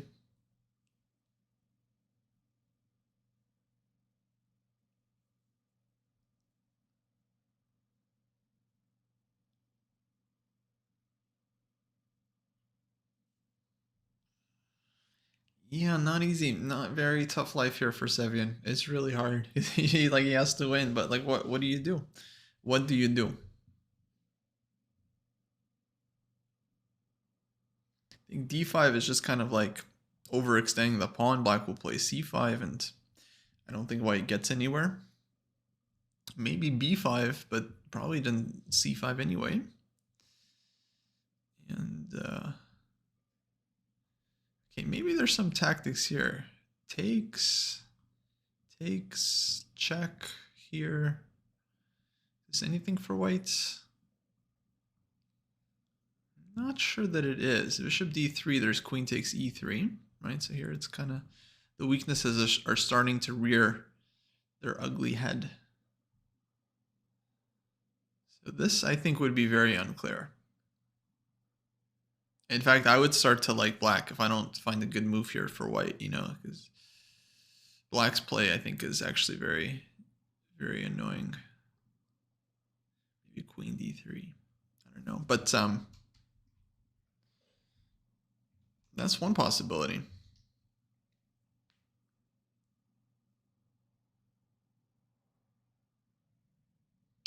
Yeah, Naka's move c6. Remember we talked about this event and I was like, huh.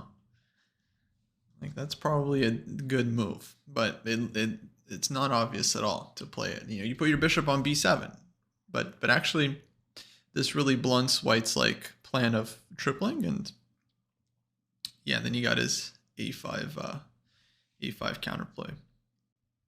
So yeah, well played actually, very instructive. How to handle this position and improve the worst piece. He takes, doubles on the a file, and just slowly kind of improving the position. Makes this trade, this one definitely surprising, 94.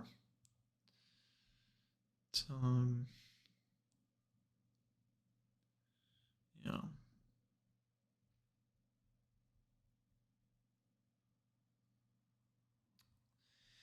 Yeah, c6, b6, bishop e7 is a setup in the Catalan, but you normally see it in a different order, right? Like black puts the pawn on c6 first to defend the d5 pawn, right? And make sure white can't like, you know, take and do some damage. And then black ends up playing like b6, bishop b7 later, right? And then c5. But here it's like the bishop was already on b7 and there was no threat to the d pawn, like white's c pawn has already been traded. And he goes c6. That's for sure a different situation. But yeah, we kind of end up in a similar type of structure anyway.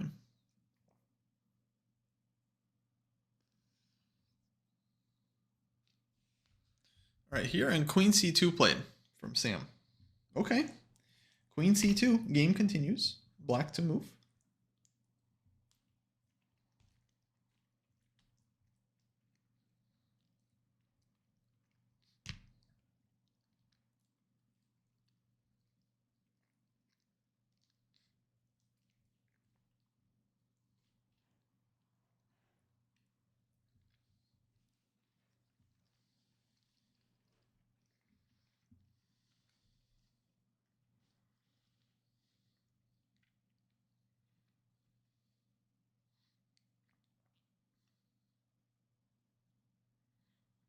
I don't think you have that quite right, Avid, but I'm not sure if it's worth worth going into.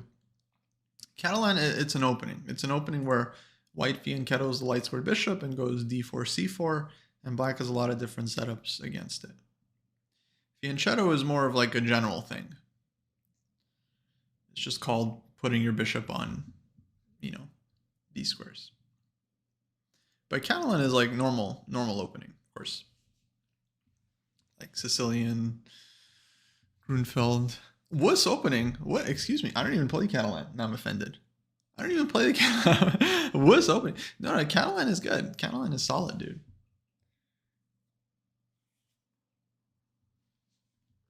Probably 99% of players under 2200 cannot deal with the Catalan. Like 99%. Yeah, no, it's a strong weapon. Next, you're gonna say Grunfeld is a wuss opening. You're gonna say Grunfeld is wuss opening as well? Unbelievable. The disrespect.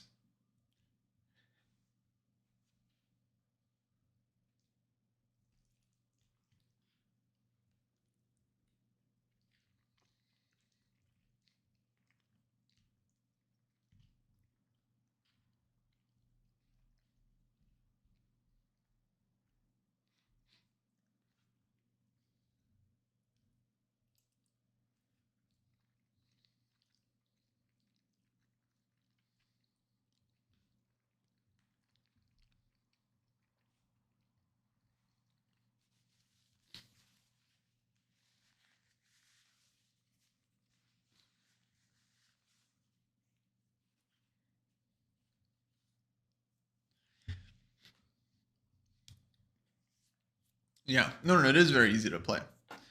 I guess, yeah, it is kind of a wuss opening in this, like the London is kind of like a wuss, like they're similar in that way. But Catalan, at least, you're willing to sacrifice a pawn, like in the opening. Like London players can't really say that. No offense, guys, I love you, but come on, you're not sacking a pawn in the opening. Let's be real.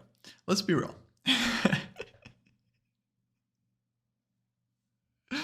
But at least in the Catalan, like you're willing to play like a real like pawn down position. I mean, that's not easy. That's the thing. It's like the Catalan, you can't teach a beginner the Catalan the same way you can like teach a London, because it's not an opening like anyone can just handle.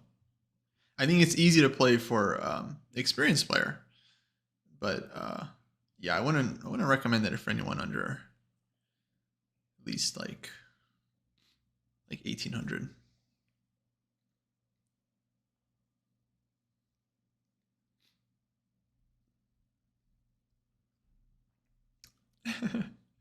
Wuss is equal to effect.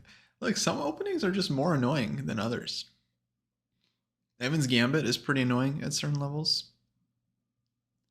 I wouldn't exactly call it a wuss opening, but Evan's Gambit is similar in that it's very difficult for players of a certain level to deal with it. And as white, you can just memorize like all the thematic ideas and just win a game. It'll be a little bit flashier, a little bit more tactical, but you're still doing the same thing. You're just studying an opening, studying like typical ideas, typical tricks, and then beating people that don't know the line. It's the same thing, It's just one player is doing it tactically and one player is doing it strategically. But it's the same thing. Everyone's just looking for cheesy weapons. And they're trying to avoid the real work, which is like learning how to like calculate and how to make decisions and choose where to put your pawns. And yeah, everyone just wants the easy strat to win games. But it doesn't work like that, folks, okay? It doesn't work like that. All right, it's like trying to learn like a cool tennis serve and then trying to win every time with your like tricky little serve. No, eventually you'll start playing against players that can hit the ball back. And you're going to have to learn how to play tennis and how to just hit the ball. Back and forth.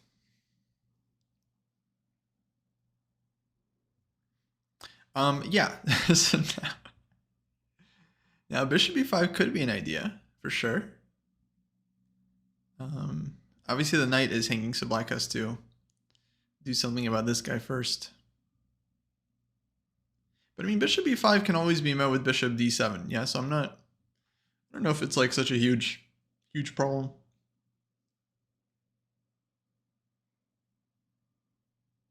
Bishop f5, for sure comes to mind, but then black would need a response to bishop d3. Just putting more pressure on the knight.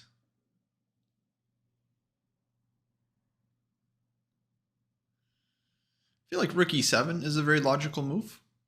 Defending the knight and also just lining up against the e-pawn. I mean, the rook on the a file looks nice, but I'm not sure if there's... I mean, of course there's pressure. He always has like rook a3 ideas. You know, he wants to come down to the second rank, but he can also do the same thing from e7, where he's putting pressure while also defending his own weakness. So rook e7 feels quite natural too. I'm really not sure what Naka will play. This one is... It seems like black's position should be fine though. I'm sure he has a number of solid moves. Oh, I see him on the camera. Definitely doesn't look... He's focused. I don't know. He doesn't look the happiest, but he doesn't seem like he's in huge danger. Oh, it looks like playoffs are actually going to be at 5 p.m. Central Time. I thought it was 6 p.m. My bad. 5 p.m. guys. So playoffs will start in about an hour and a half.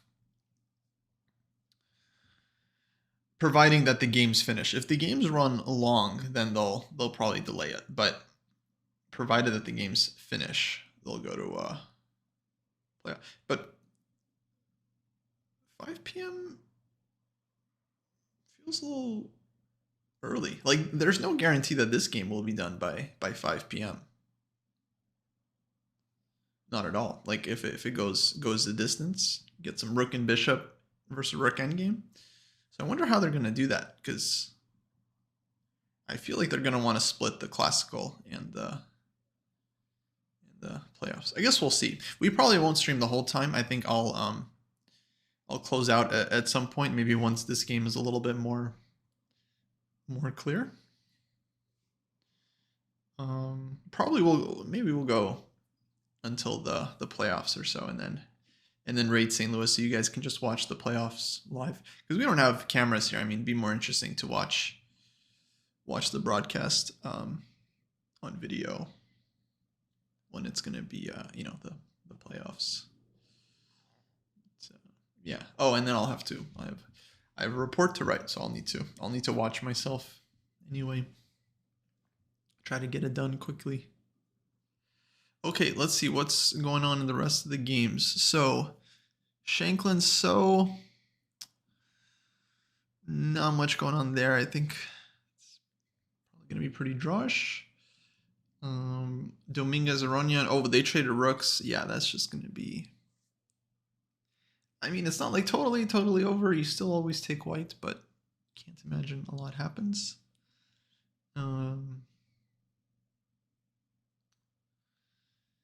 Yeah, and then in the women's section, let's see. Yeah, all the games still going. And very complicated. So, yeah, in terms of like fighting chess, there's no question today which group has the more interesting positions. It's not even close.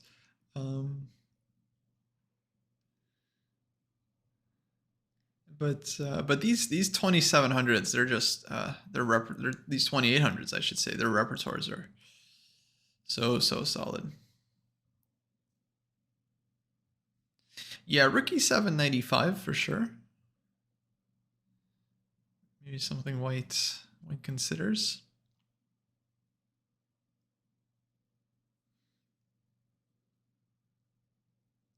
So yeah, we can feel why black is not super comfortable here. 95 is coming, bishop f3.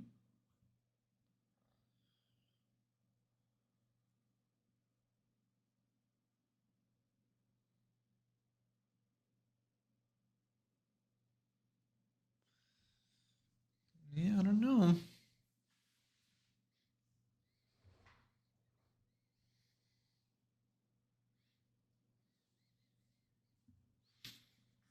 Definitely some problems here for black.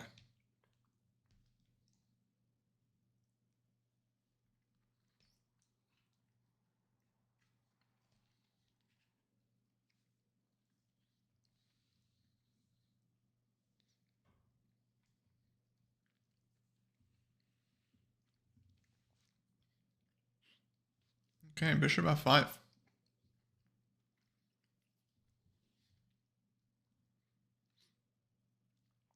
Very interesting. Very interesting. What does he want on knight e5? Maybe just knight g3. Knight g3, definitely a threat. Bishop d3, white could play right now. Bishop d3 would be the most obvious move. I'm sure Naka has some response in mind there. What does he want to do? Queen d5? Yeah, I'm not sure. I'm not sure.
Games have been slow, but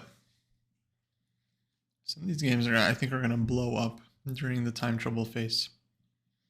Especially like some of the games in the women's section are like, yeah, all the pieces are on the board and they're going to be down to like 20 minutes soon. And yeah, going to be crazy.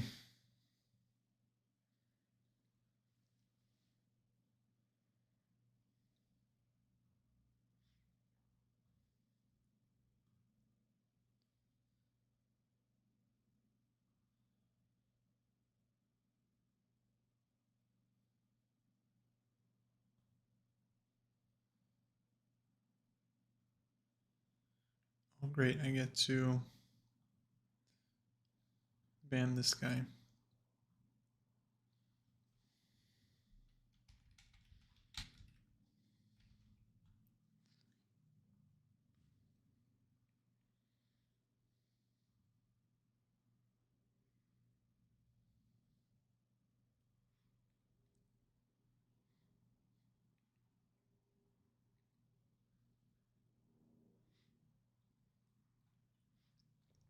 Bishop d3, queen e7, knight e5, queen h4. Let's take a look. I don't know. What, I'm supposed to know everything? I don't know. All right, queen 7, knight e5, queen h4. It makes sense defending this guy. Yeah, the game continues. So moves I would consider here for white are like rook f1 probably. Be the first instinct, hitting the bishop, and maybe looking at rook f4 ideas. Of course, there's queen e1 check, so might not work, but yeah. Oh, black would also have to be careful. That would be a funny. Okay, not gonna happen, right? Sevian needs to win. But hold on, there's also queen g5, by the way. Also possible. You know, we're allowed to play tactically here. Not every move has to be just straightforward, you know, defending. We can play tactically too. So yeah, feels like black is okay. Queen e7 makes a lot of sense. Oh, but is c6 hanging? So bishop d3, queen e7. Maybe white just goes queen takes c6 though. And black would need a move here to make this work.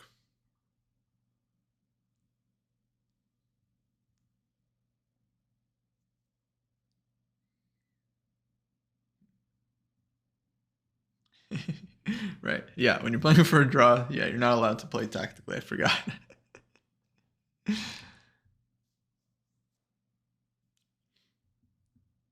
So yeah, I don't know if queen c7 works. I like the idea. Definitely you do want black's queen. Like, that's a good square for the queen because it's eyeing this one quite nicely. Reminds me of that famous Alekhine combination. It was reverse colors. He was playing white, but he essentially played knight f2 in a similar position, whereas like no pawn. White had to take because like it was like queen was attacked and everything, so white had to take, and then like queen takes e3 check, luring the king out and leading to a forced checkmate.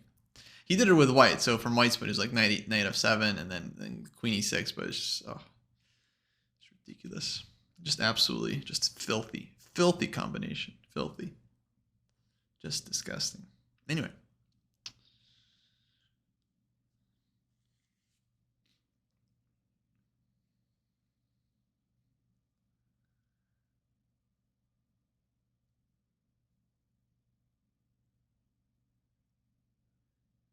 Yeah, now if the pawn wasn't on h6 here, if the pawn was back on h7, then knight h4 would certainly be annoying. Black wouldn't have like a great response to that. But pawn h6, you know, knight h4, I think here is just like immediately ignored.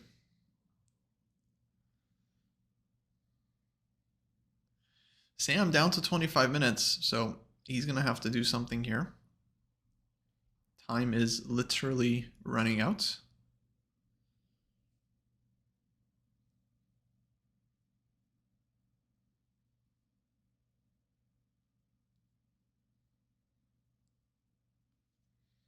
Okay, a lot of games starting to heat up. The kettle has been switched on. The light has turned orange. And you're just starting to hear just the faintest like little like whistling noise coming. That's what's going on. It's like they've started to just heat up. And like in 10 minutes, it's just going to be a boiling hot mess all over the place.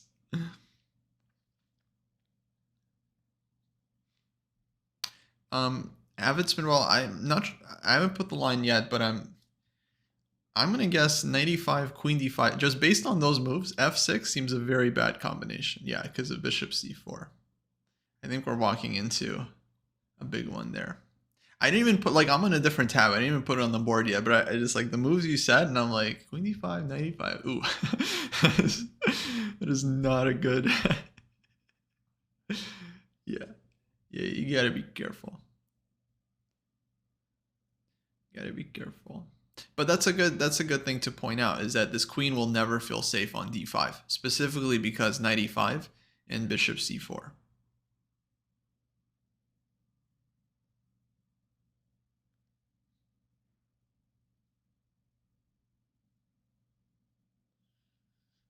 So yeah, this queen will have a hard time finding a safe place here. So bishop d3 seems like the move to be played. I don't know what Naka's gonna do there.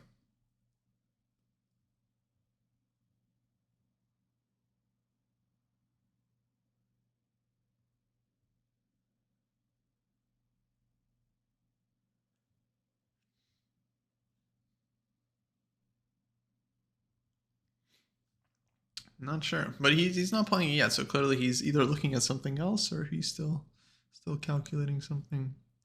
So yeah, so it's white to play. So I think white's next move is bishop d3. In general, black doesn't really want to play b5 because it's kind of committal. Black wants to be able to play c5 if they could eventually, in order to like trade off their weak pawns. But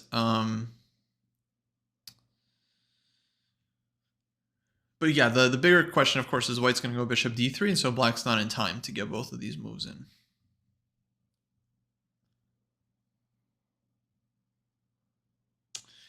Did I hear Magnus going to the commentary? Yeah, I saw that. I kind of expected it. I mean, like, what else is he going to do? He's going to watch the games quietly. But But yeah, that's very exciting. I love me some Magnus commentary, especially once he gets into it. He really says a lot of insightful stuff. And he honestly does reveal a lot, I feel like, when he does commentary. But he has to get into it. I think when he starts off, he's like, might be a little stiff, but once he gets into it, once he starts talking, he wants to start showing lines and stuff, then it's just like such a treat. Does it feel kind of mean? That's funny. Look, I mean, he's the GOAT. Like, I don't think Nepo or Ding are going to, I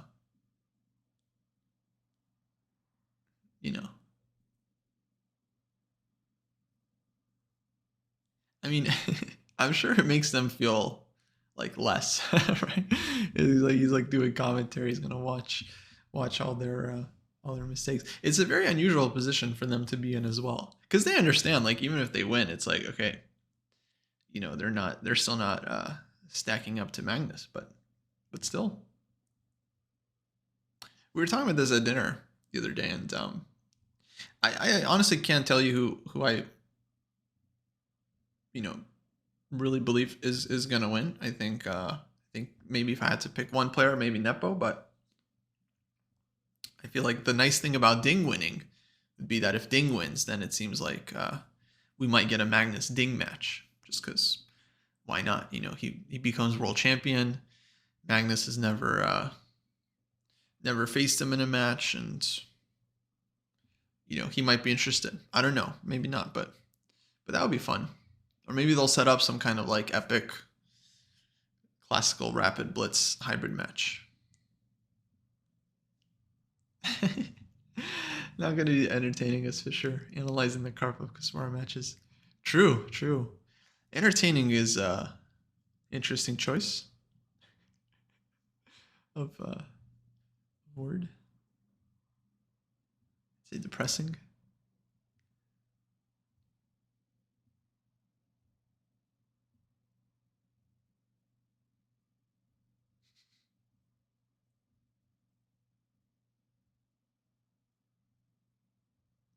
Yeah, Kasparov, he doesn't call it a world championship. I wouldn't go as far personally. For me, I would just go back to the good old days, and I would just call it a FIDE world championship.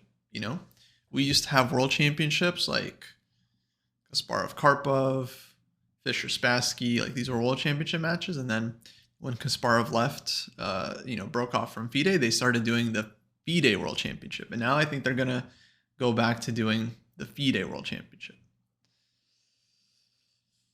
So,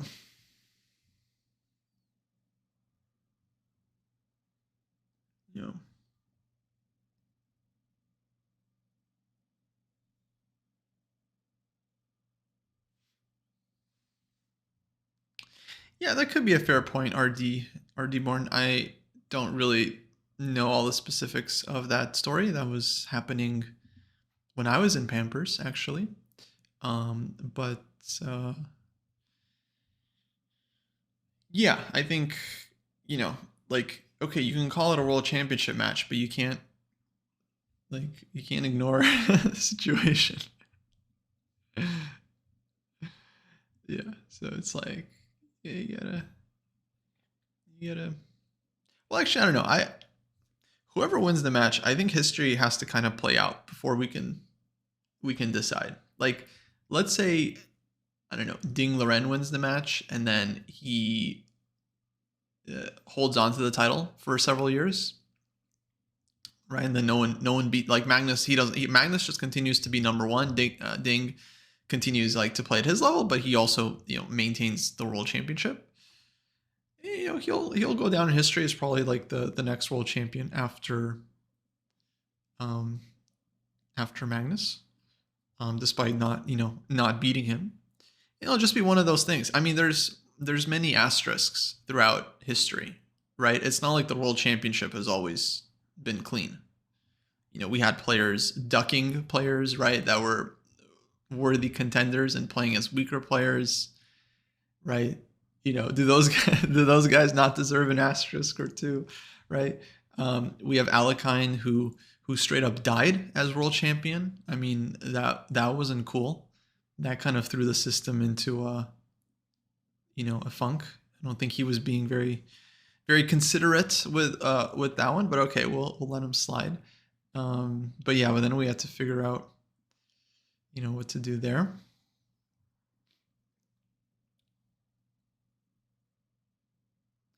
And there's several world champions that weren't the clear number one player, right? So yeah, it's not a huge deal that you have, it just happens.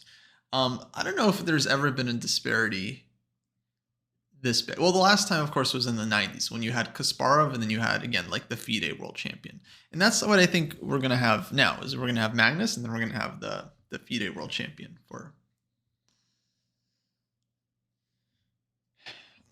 some time.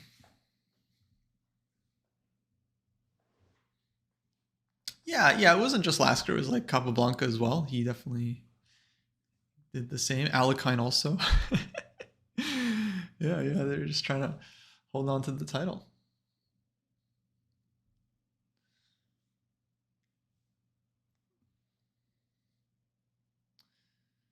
What about Tal? I mean, he's cool. I have no beef with Tal. Yeah, he gets a lot of disrespect, because I think he doesn't have the flashiest games, but he had a number of incredibly well played games, and he beat Alekhine. He beat him in the match. It counts. Alekhine lost that match, but by all accounts, Oive seems like a very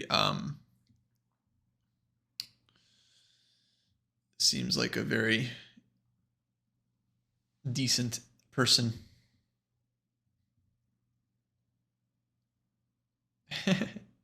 8 million time Dutch champion. That's funny.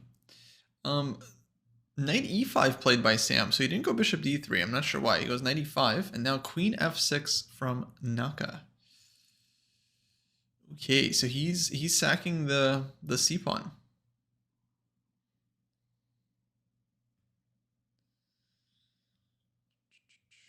Takes. I guess his idea is he wants to go knight c3 here at the end and cause some drama. e1. Yeah, some tricks here. For rook d2, there's rook a1 check and knight e4, and you're not even getting the exchange. You're just losing the rook. And so for rook e1, then maybe rook a2 anyway. And then black is very active here.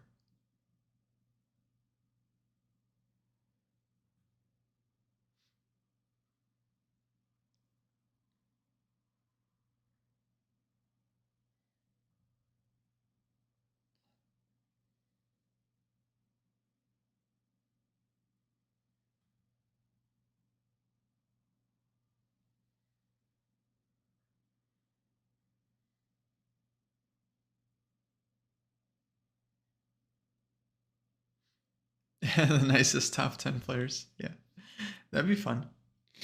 Wesley So, number 1, unanimous. Is the only thing we agree on. That'd be a funny show. Yeah, Geller Oive, guys. Actually, hold on, Geller Oive. Shoot. Yeah, I remember this game just the other day. I was like, oh, Geller Oive, that needs to be on my list. That's a top 5 game, I think, for that era. Geller Oive was so good.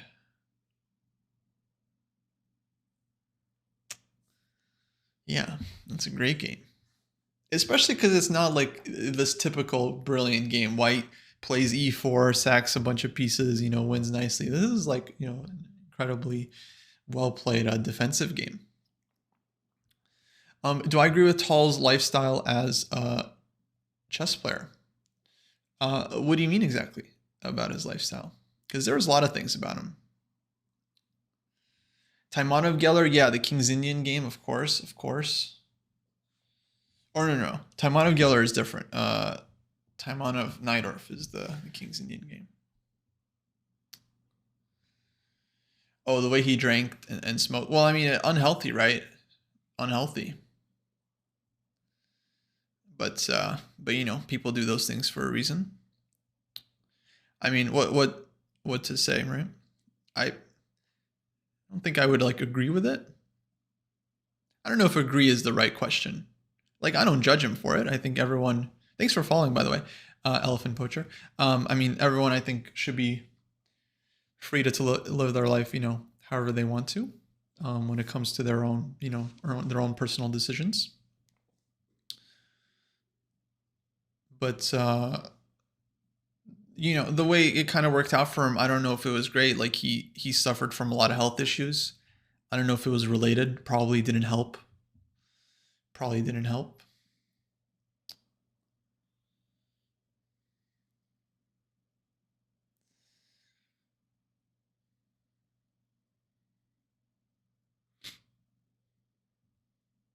So yeah. I would think, I mean, to each their own. Again, I certainly have, you know, my share of unhealthy vices and stuff, but yeah, you know, I'd probably say stick with the health. Try like the longer you're alive and happy, I think the better.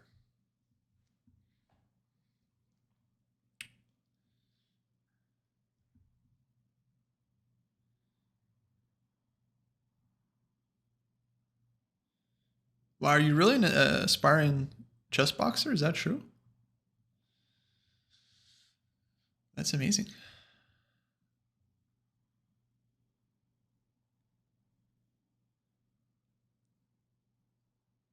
I feel like the harder thing about chess boxing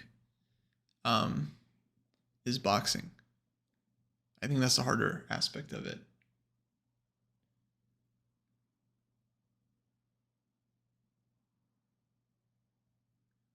Because anyone can learn how to play chess. I don't think anyone can learn how to box.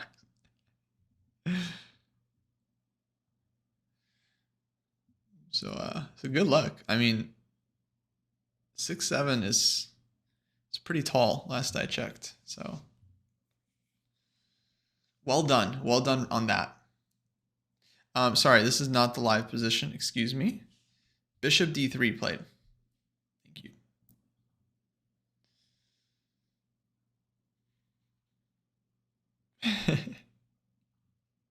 I don't know. I'm sure for some people, boxing is easier than chess. That's got to be true.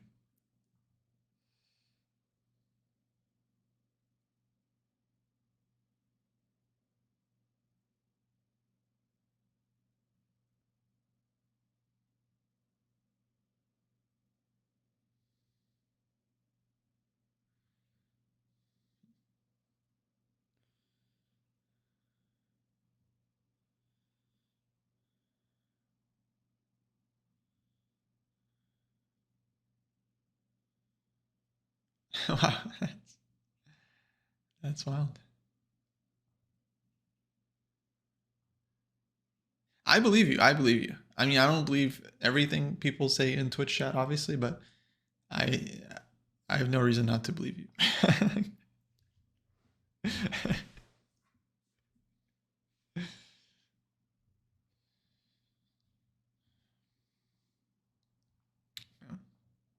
All right, what's happening in these games? So Shankland So, they drew. You guys saw that already with our very professional setup. You're welcome. Please subscribe to the channel. Dominguez, Aronian, they're... Well, it's only white that's pushing there. You know, he wants to play this f5 break. He wants to make a passed pawn. Probably it's not enough. It feels like everything is just so solid there for black that he should be okay. And then what else is going on? Women's section, yeah, Kettle has started to heat up big time. Kettle is now like full steam. It's just, you can hear it through the house. It's like whirring, like action definitely heating up there. Okay, let's keep an eye on those games then. Let me scroll down. Too much. do this in the worst possible way where I'm just like trying to eyeball it. Okay, a little tiny more. It's probably good. It was a little too much. It was a little too much. I'm sorry, everyone. I'm sorry. Oh my God. Again, it was too much. It's really hard. My scrolling bar is very, very sensitive. Actually, folks, maybe I should go take a break. We've been streaming for about 2 hours. Thank you, NGS TK, for subscribing. Much appreciated.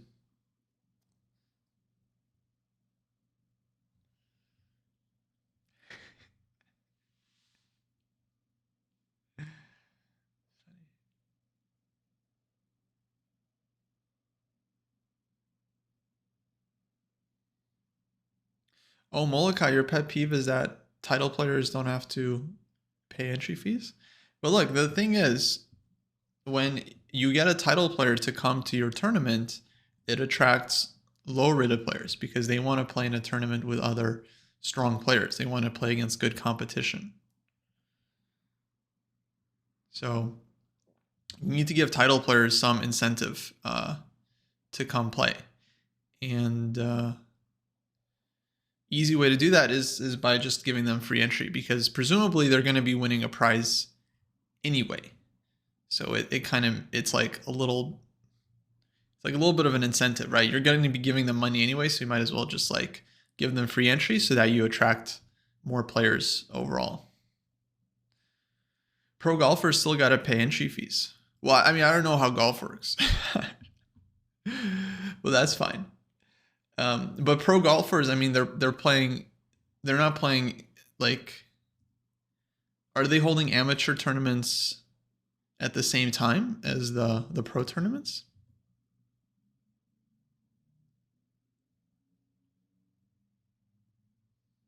That's weird though. I thought pro golfers get paid. They don't get paid? I guess that would be my question. If you're like a pro golfer, do you get paid no matter how you finish in the tournament, or no? Is it limited prizes?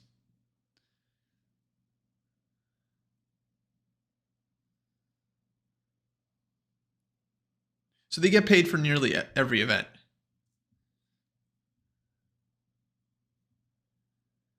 Yeah, so I don't know. It kind of makes sense. I mean, I don't know if it makes sense for them to pay entry fees on it. Like, I don't really get the point if they're going to be getting paid anyway. Yeah.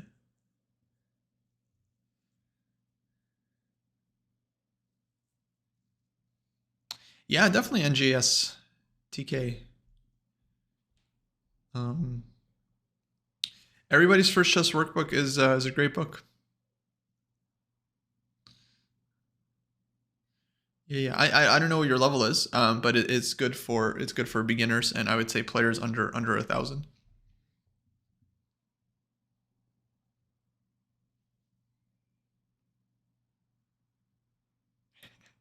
Golf is a stupid comparison to me. Well, come on, guys. Golf is just kind of silly anyway. No offense. No offense. Hold on. Calm down. Calm down. No offense. All right? I said no offense. So you're not allowed to get offended. I said no offense. Okay. You're taking up park space. I don't get it. All right? Like, that's so much space you're taking up. That could just be like a park.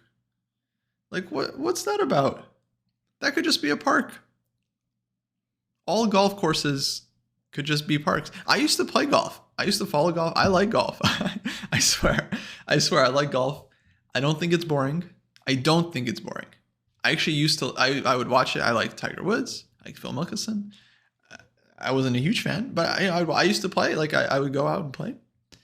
And, I'd watch it. It was a little boring. It's a little boring. Let's be real. It's a little boring. But, I would watch it. But, yeah, it's just like, you're taking up all the park space. People can't be in there while people are golfing. That's dangerous. Do you know what golfing is? You can't be on the course while people are golfing. So,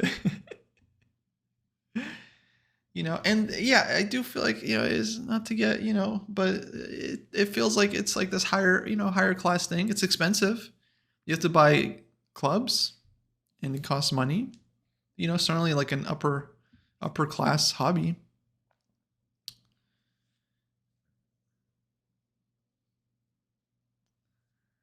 I don't know. It just, can't they just be smaller? Why does it have to be 18 holes? Just like 3 holes. 3 holes. And then you do a playoff if it's like tied after 3 holes. Done. I don't know.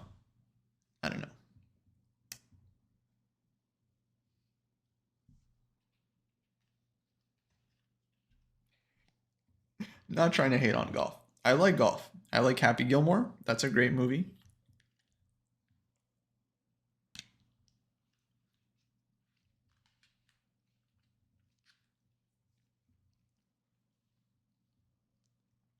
Really funny movie, holds up, I think, perfectly.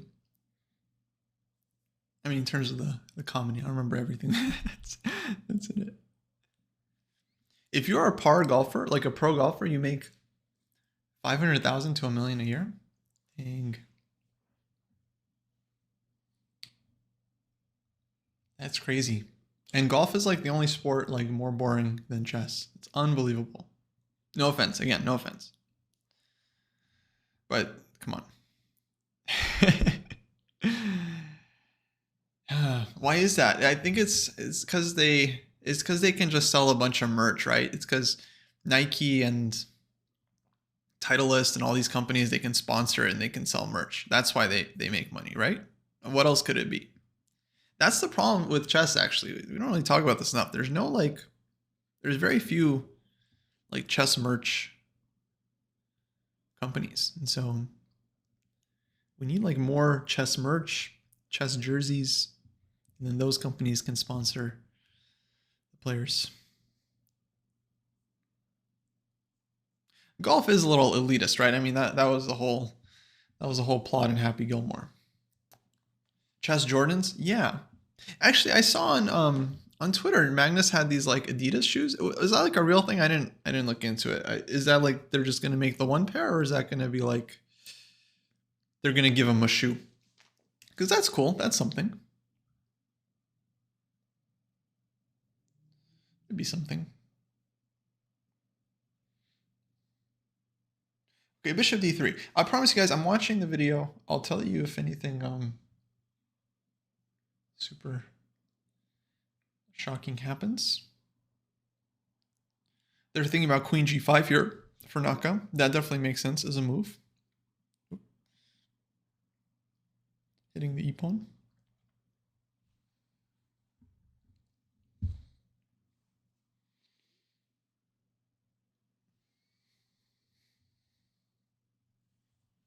Yes, RD Born. Now we're talking. Now we're really talking about growing the game.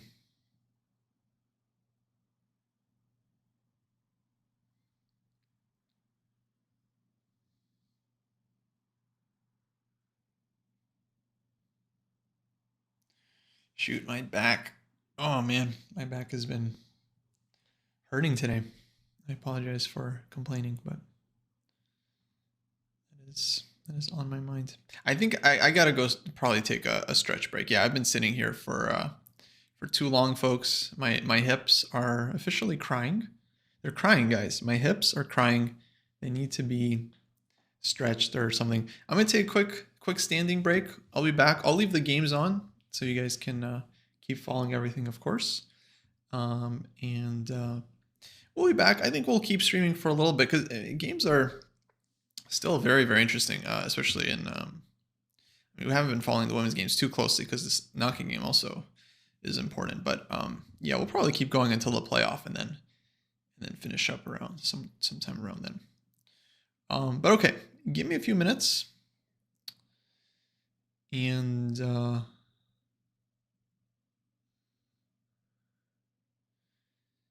yeah, we'll be back. We'll keep it going. What's today in the real world? Saturday? Wow.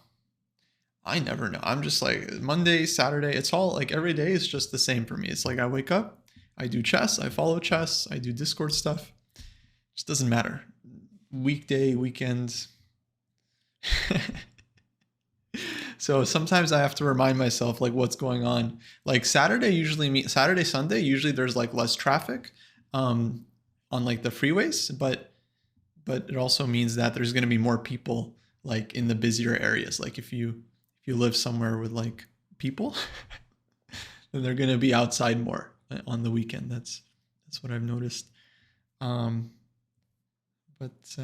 yeah, sometimes it's like I've had like I had this like crazy tournament, right? I just had this like incredible experience, just like game after game, just like this brutal struggle. And then like, oh, I'm done with the tournament. Like, you know, I go out into the world and it's like Wednesday. It's just Wednesday for people. Like, guys, what do you mean? I just like this epic struggle, and people are just like, yeah, it's Wednesday. I had some meetings today, some traffic.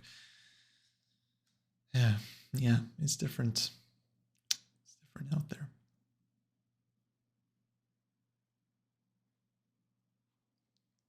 Okay, we'll be right back after these messages. Stay tuned, everybody. My food away. You think it's a blunder? B-Pow. I mean, look, come on, let's have some faith in Nock here. He's not too bad at the puzzle rush. I'm sure he he knows what he's doing here. E3 is hanging. E3 is hanging. That's the point. He's taking on E3 with check, and there's a lot of counterplay. Rook takes A1, queen takes E3. So I don't know what's the line here. So takes. If king F1, there's knight D2 check, which will force white to give up the queen. Takes, bishop takes F5. You know, the line continues. Oh, okay, there we go. I was just gonna say, yeah, this looked kind of forced from afar. King H1 here leads to knight F2 check, and then not smothered mate because your F2's covered. Guys, don't lose like this, okay? Please, I'm begging you, do not lose like this. Okay, don't do that. But yeah, knight takes D3. I think this is black has at least a perpetual here, right? Oh, knight D1, maybe even better. Knight D1, king F1. No, it's not game over, right? Not game over. But I'd probably take the bishop. But yeah, minimum black has a draw here, and that's all Naka really needs because he won the first game. So king F1, knight D2 played, takes. Now if you were to take immediately, there's queen F4 check. So he throws in this one, takes here, G6, bishop D3, and queen C1. This is all on the board. So Naka calculated this all out. He just blitzed this all out, including this last queen C1 check. He didn't have to blitz this out, but I guess he's already understood further. Bishop takes D3. There was the knight. The knight would take back. That's fine. So yeah, Sebian sacrifices the queen, and so it does have 3 pieces though. But look, like this is not an easy combination for Naka to make because he has to give up 3 pieces for the queen. If white was able to get the king safe and coordinate, then white would be doing really well. But yeah, here white's king I think is just very vulnerable. I don't know if black has a perpetual. Like white's king can walk up the board, but I think Naka's point is he wants queen B2 check. I think he wants to take on D4. And then black's queen has a lot of pawns. And yeah, it's going to be very hard, I think, for white to fully coordinate.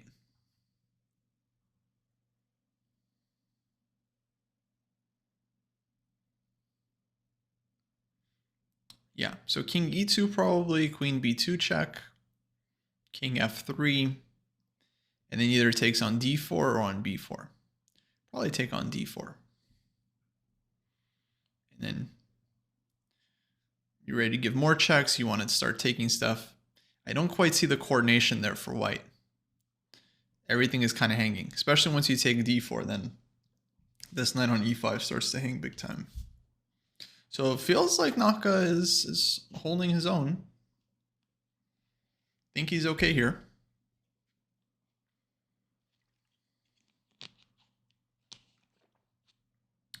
Yeah, he just needs to draw. Exactly.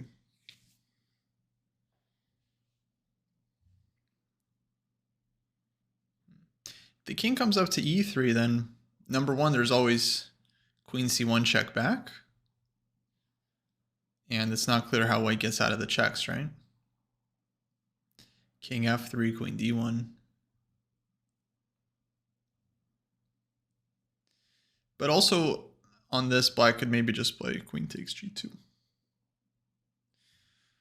But okay, Sevian has 6 minutes, so you know he has to do something here, now or never. Now or never. What's going on in the other games? Okay, so Tatev. That game actually, that one quieted up a bit. It was much sharper earlier. Now it seems like they've traded off, and don't know. I mean, there's still certainly some play left in this endgame, but yeah, I'm not even sure who is necessarily better here. So it will be tough for Tatev. Let's see, Alice Lee. She seems to be doing okay against Atusa. She's got bishop takes h3 right now if she wants it. Okay, pretty double-edged position. Other games, Katerina's doing well. Nemtsova might be able to win and force a playoff against Begum. She's down to 1 minute though, so that time trouble is going to be pretty nasty. And then Paikidze against Zatonsky. What's going on there? It looks like that position looks pretty double-edged.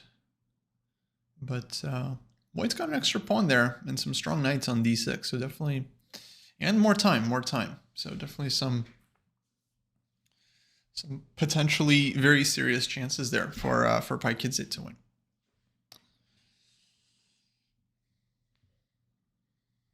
Whoa, c5 from Naka. Whoa, a third move has entered the arena. We were saying queen c1 check. We were saying queen takes g2. How about c5? Just trade everything off. Undermine this. Very nice move. I think this makes it really hard for white to keep anything here. Because white needs like a pawn on the queen side. If white could keep one pawn on the queen side, then you know the pieces could try to coordinate and white can maybe do something. But this doesn't look good. Maybe knight c6. Try knight c6 maybe, just hoping to, again, just keep one pawn. So if takes, I don't know, king e4, it's like you're just trying to hold on, like b5.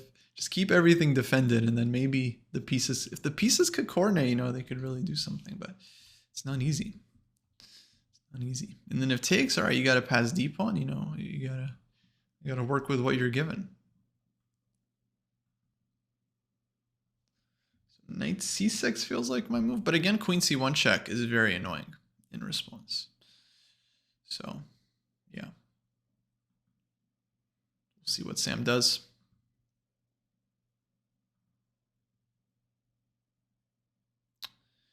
Three pieces for the queen? I'm not sure, actually. Anyone got table base? I would think it's a draw. I mean, queen's pretty good.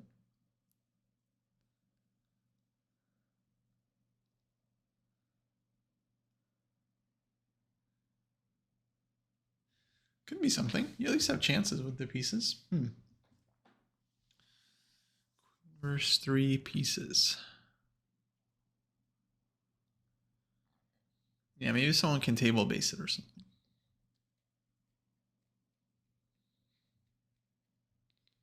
Okay, he takes one, so he goes rook d8. Now Naka can take on d4 and take on g2. So we might end up getting this kind of like weird situation, like this John Nunn position. You know, secrets of pawnless positions.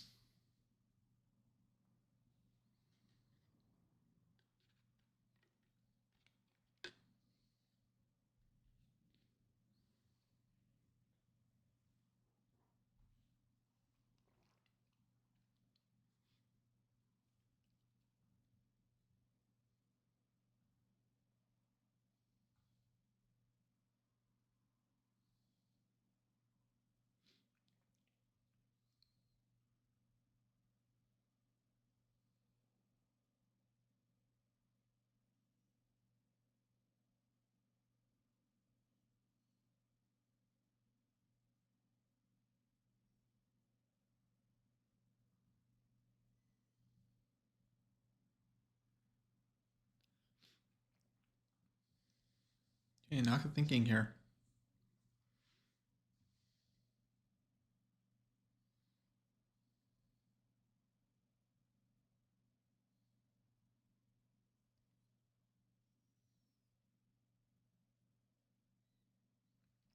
Looks like he played something.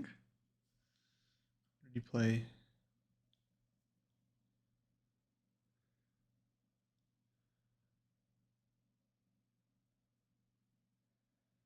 Oh, he took on d4. Okay, so cd4, rook d4 on the board. Now, either taking on g2, or you can just try to give a bunch of checks. But you're probably not going to make a perpetual here. I feel like there's too many pieces around White's king. I don't know. Probably take here. You got this check. You're taking this one. Quite a bit.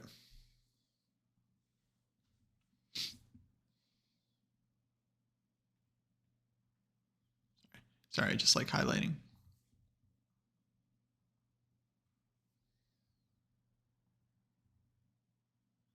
You like queen takes g2 without taking on d4?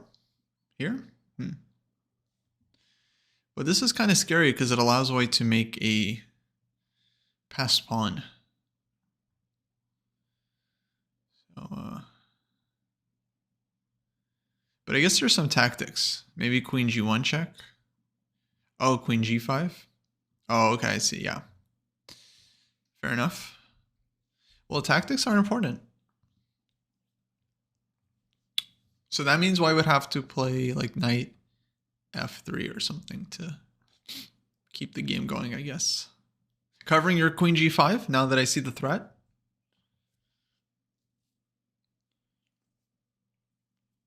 And then game continues.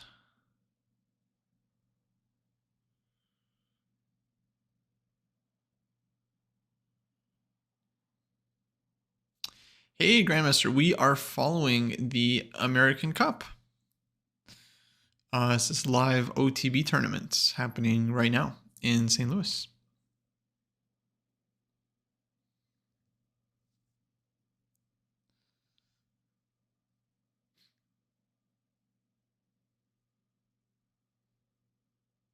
Thank you for following.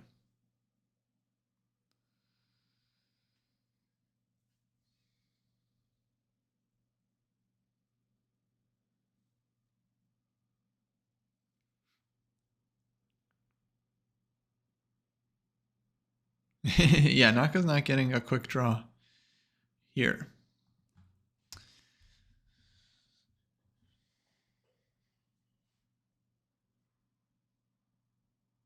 Yeah, that's a good point. Maybe now queen takes g2. White can take on f7.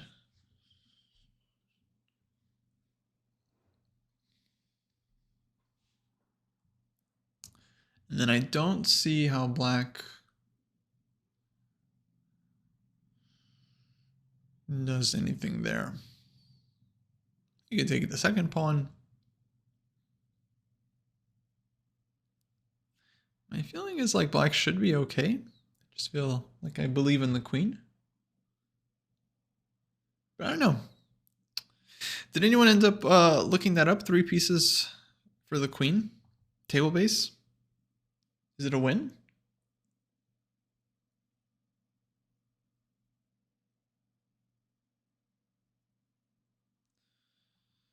Or draw? I feel like it would be a draw. But I don't know. And then it's a question of how easy a draw. Because maybe it's not very easy to hold.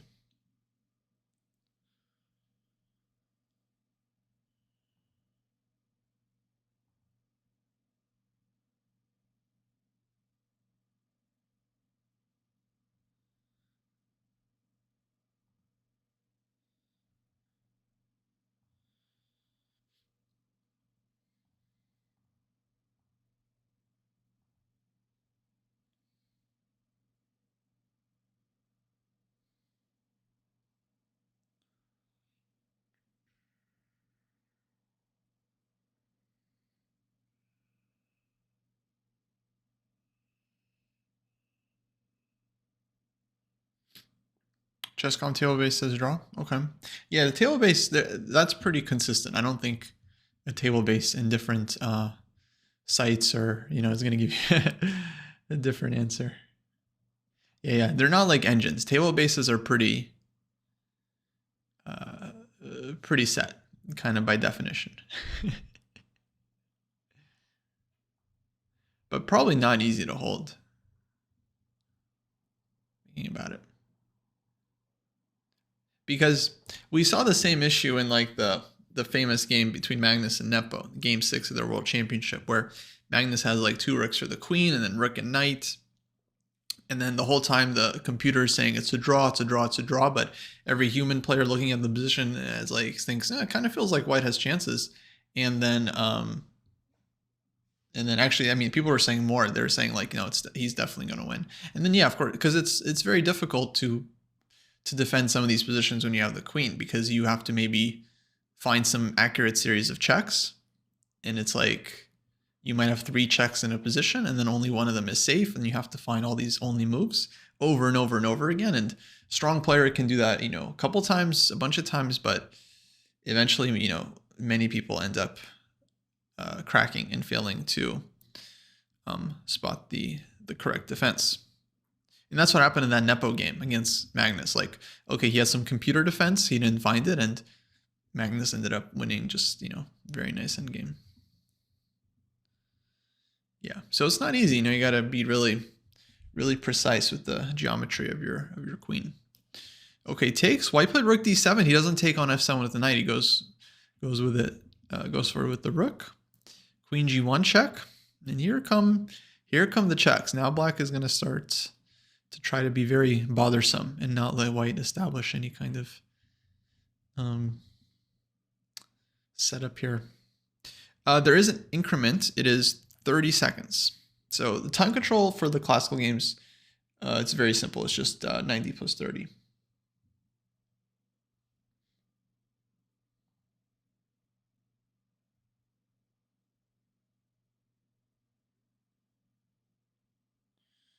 Okay, king e4. So yeah, I think, and by the way, they pushed the playoffs back to 5:30 is what they said. But I don't know. This game could, they have like 30 minutes collectively and they're going to get 30 seconds each. So every move that they play is another minute of game time. So this could be like 50 more moves. That would be 50 more minutes. So yeah, I think that playoff's getting pushed back.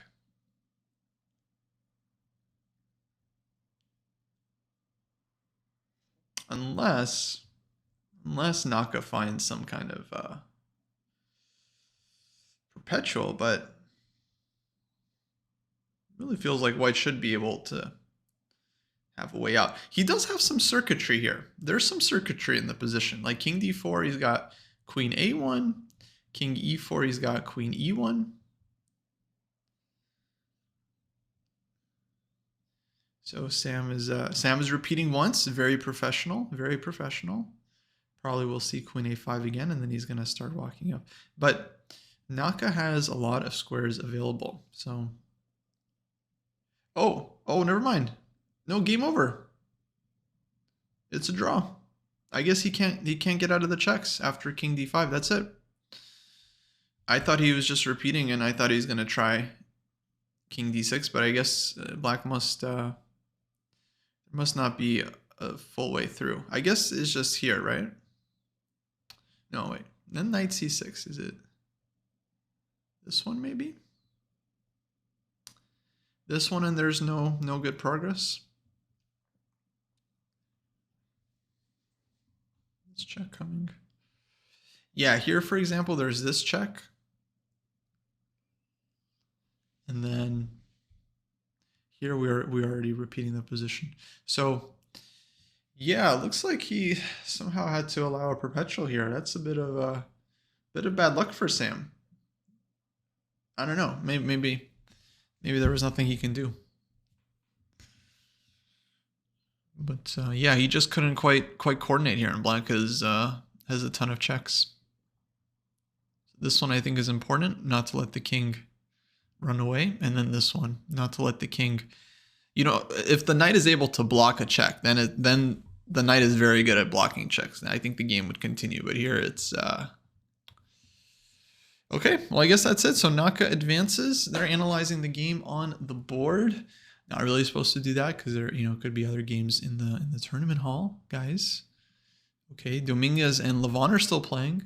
So, you guys maybe should take it downstairs. But all right, they're whispering, they're discussing on the chessboard.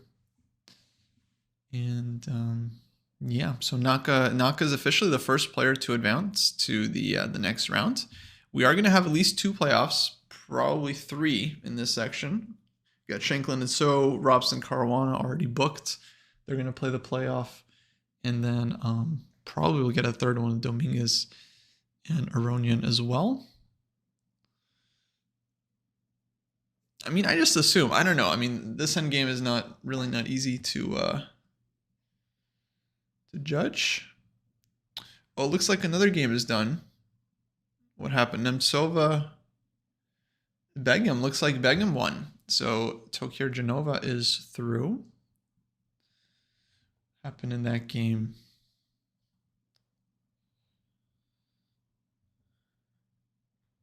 Okay, looks like Black was able to get big counterattack there and turn things around.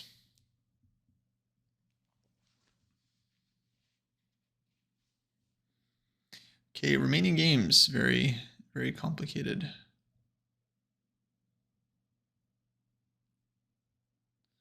Very, very complicated.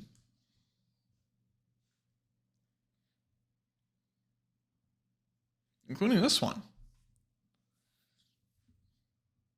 I don't know what's happening here.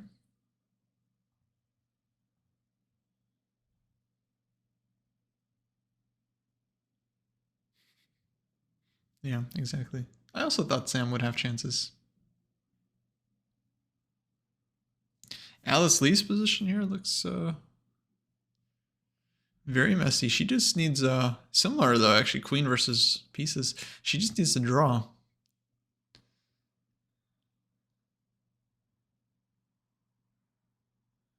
But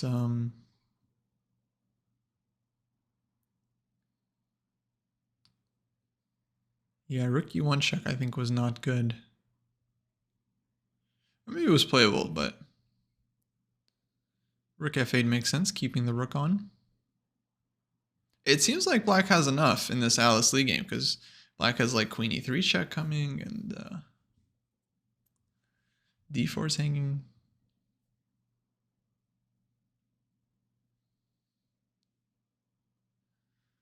Meanwhile, Tadev probably not winning this one. I think Black is trading on d1, taking on e5, and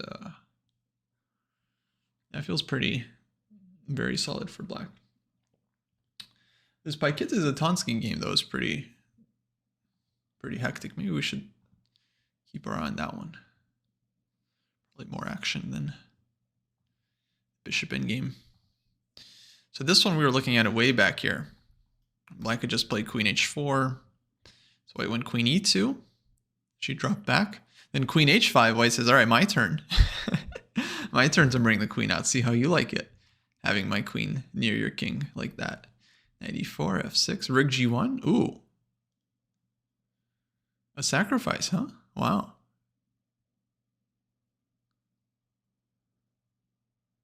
That's interesting.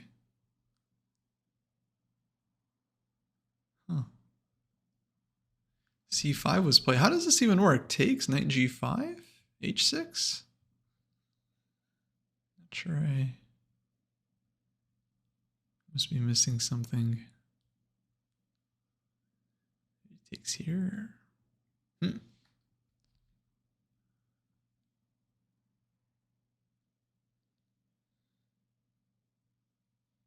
Yeah, I'm not sure. But black did not take the piece. Goes c5, knight c4, takes, and okay, king lands on f1. Finally, king crosses over to g2, and now white's rook's finally connected. Okay, takes, rook gc1, and I think this is the live position here. Bishop c3 played with 47 seconds left for Zatonsky, so she's just in pure time trouble mode. Yeah, not easy to play this with no time.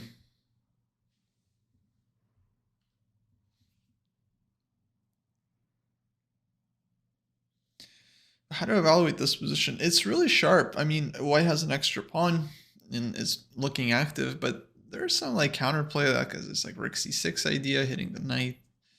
Of course, the bishop is a little loose on c3. So if I'm white, I'm definitely just looking at like rook b3 and yeah, just trying to see what's happening here. Rook b3, rook c6 maybe. Tough position. It's hard to find a very clean move here for white that kind of like secures an advantage. I don't know, queen d3, rook d5. Yeah. Not easy, but 10 minutes for Nazi. So some time, not a lot of time, some time to figure out what to do. Knight b5 maybe.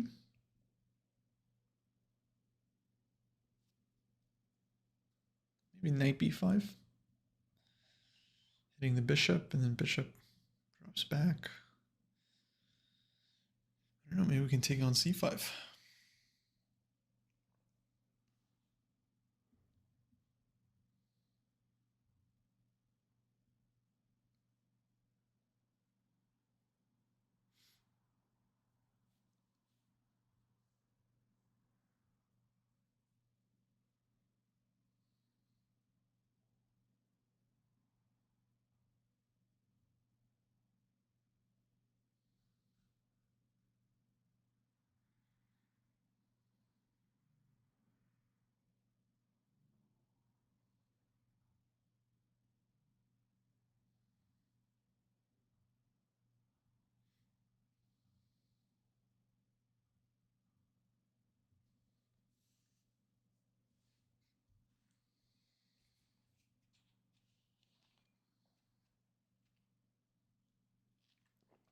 But yeah, this game's also going to continue for a while, so I don't know if they're going to necessarily make it to their 5:30 playoff time. But Nakamura is in. I'm looking at the bracket now. So Naka will play the winner of Levon and Dominguez. So that will be a very, very difficult match. And Sevian, he goes to the elimination bracket. He'll play, I think he'll play the loser of that match of Dominguez against Aronian. So whoever ends up winning or losing in the playoff. Rook b6 played. Rook b6 feels very solid. Like you're supporting the knight and stopping this rook c6 idea. And Zatonsky plays e5 with, of course, playing on the increment here. Oh, looks like Levon and Dominguez did draw, so they're going to have a playoff as well. So 3 playoffs in the open section. The women's section, no playoffs yet, but possibly 1 or 2. We'll see how the Alice game goes, because Alice leads the game is also like wild. I mean, I don't know. I don't know. Anything can happen there. I mean, anything can happen. Who knows? Tatev, though, I think. Oh yeah, Irina's just up a clean pawn now. So yeah, this match I think is pretty much short of a miracle, probably over.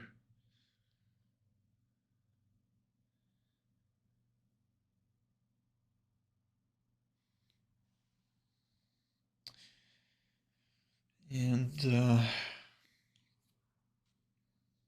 yeah, what to do on e5 now?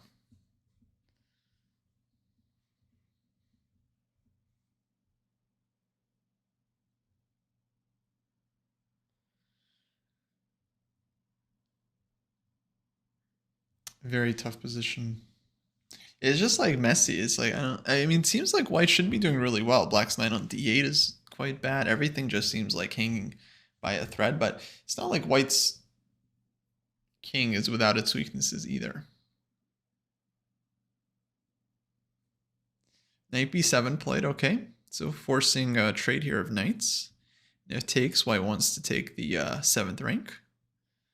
So very, very reasonable idea. Rook is hanging, so Zatonsky doesn't have a lot of options here. Could maybe consider rook c7 just to avoid bringing White's rook in with tempo. But White also wants to maybe take on d8 and go rook e6. Possibly. So 17 seconds for Zatonsky. She has to make a move, but she's been in time trouble for like a while.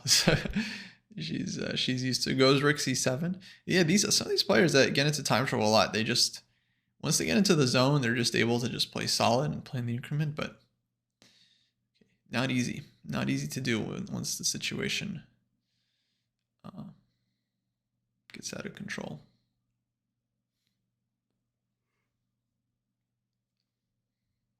Okay, so now, yeah, she's inviting White to trade on d8 so that she can just take back with her rook.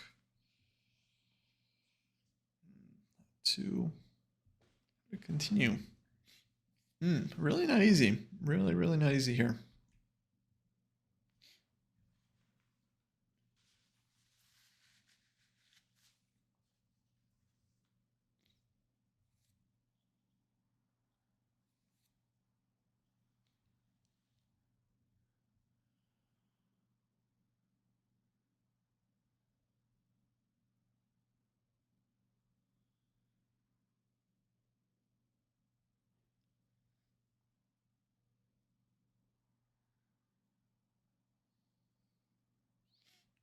Yeah, very wild position. Okay, folks, I think I'm going to probably get out of here. Got to start working on that report. Oh, it's 5 p.m. on the dot. Okay, that's a good time. There was 96 coming. Actually, there's 96 now as well. But Zatonsky wants queen d5 check. So queen d5. Yeah, 96 actually is coming. I didn't realize. Either way, rook d8 or queen d8, 96. But queen d5 check feels a little risky for White's king.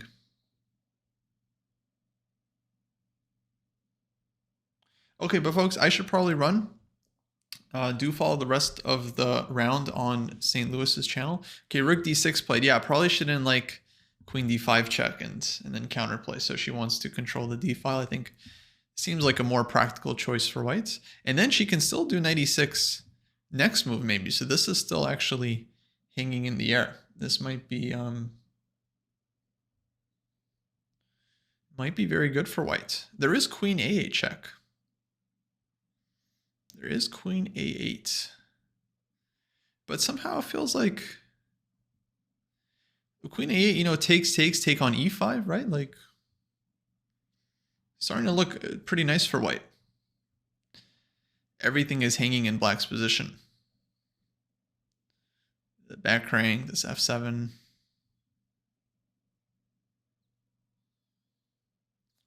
Like, you can't take here, right? Because takes, knight F7 check at the end. So, and forking. So Queen B8 played.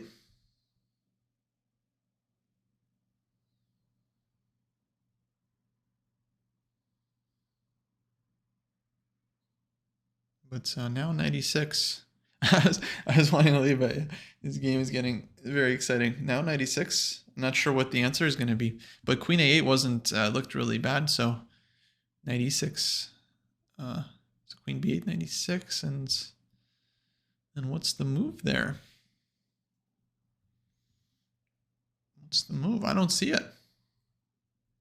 Rook A7 maybe. Ah, Rook A7. She's spotted.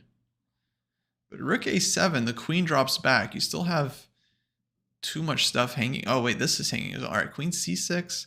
Yeah, it's messy. It's messy. But folks, let's raid St. Louis. You can catch the end of the action there. There's also going to be a bunch of playoffs tonight, which I'm sure will be exciting. I'm going to go get started on the reports for tonight. And yeah, then actually tomorrow, I'm headed to Utah for a fun Chess 960 event. It's going to be a blast. So stay tuned for that. I think that's going to be streamed on Monday. I think my event will be starting. We'll be playing some rapid games in Chess 960. No, they're doing a Hikaru interview. All right, great time to raid to the official commentary. She did go Rook A7. All right, I'm expecting Queen C6 here from Nazi, and yeah, good chances. Good chances. She might win this one. All right, folks. Thanks for tuning in. Take care. Hopefully, we'll catch you next time. Thanks for following everyone who joined today, and yeah, see you guys all later. Take care. Thanks for following at the very end. Much appreciated. See y'all.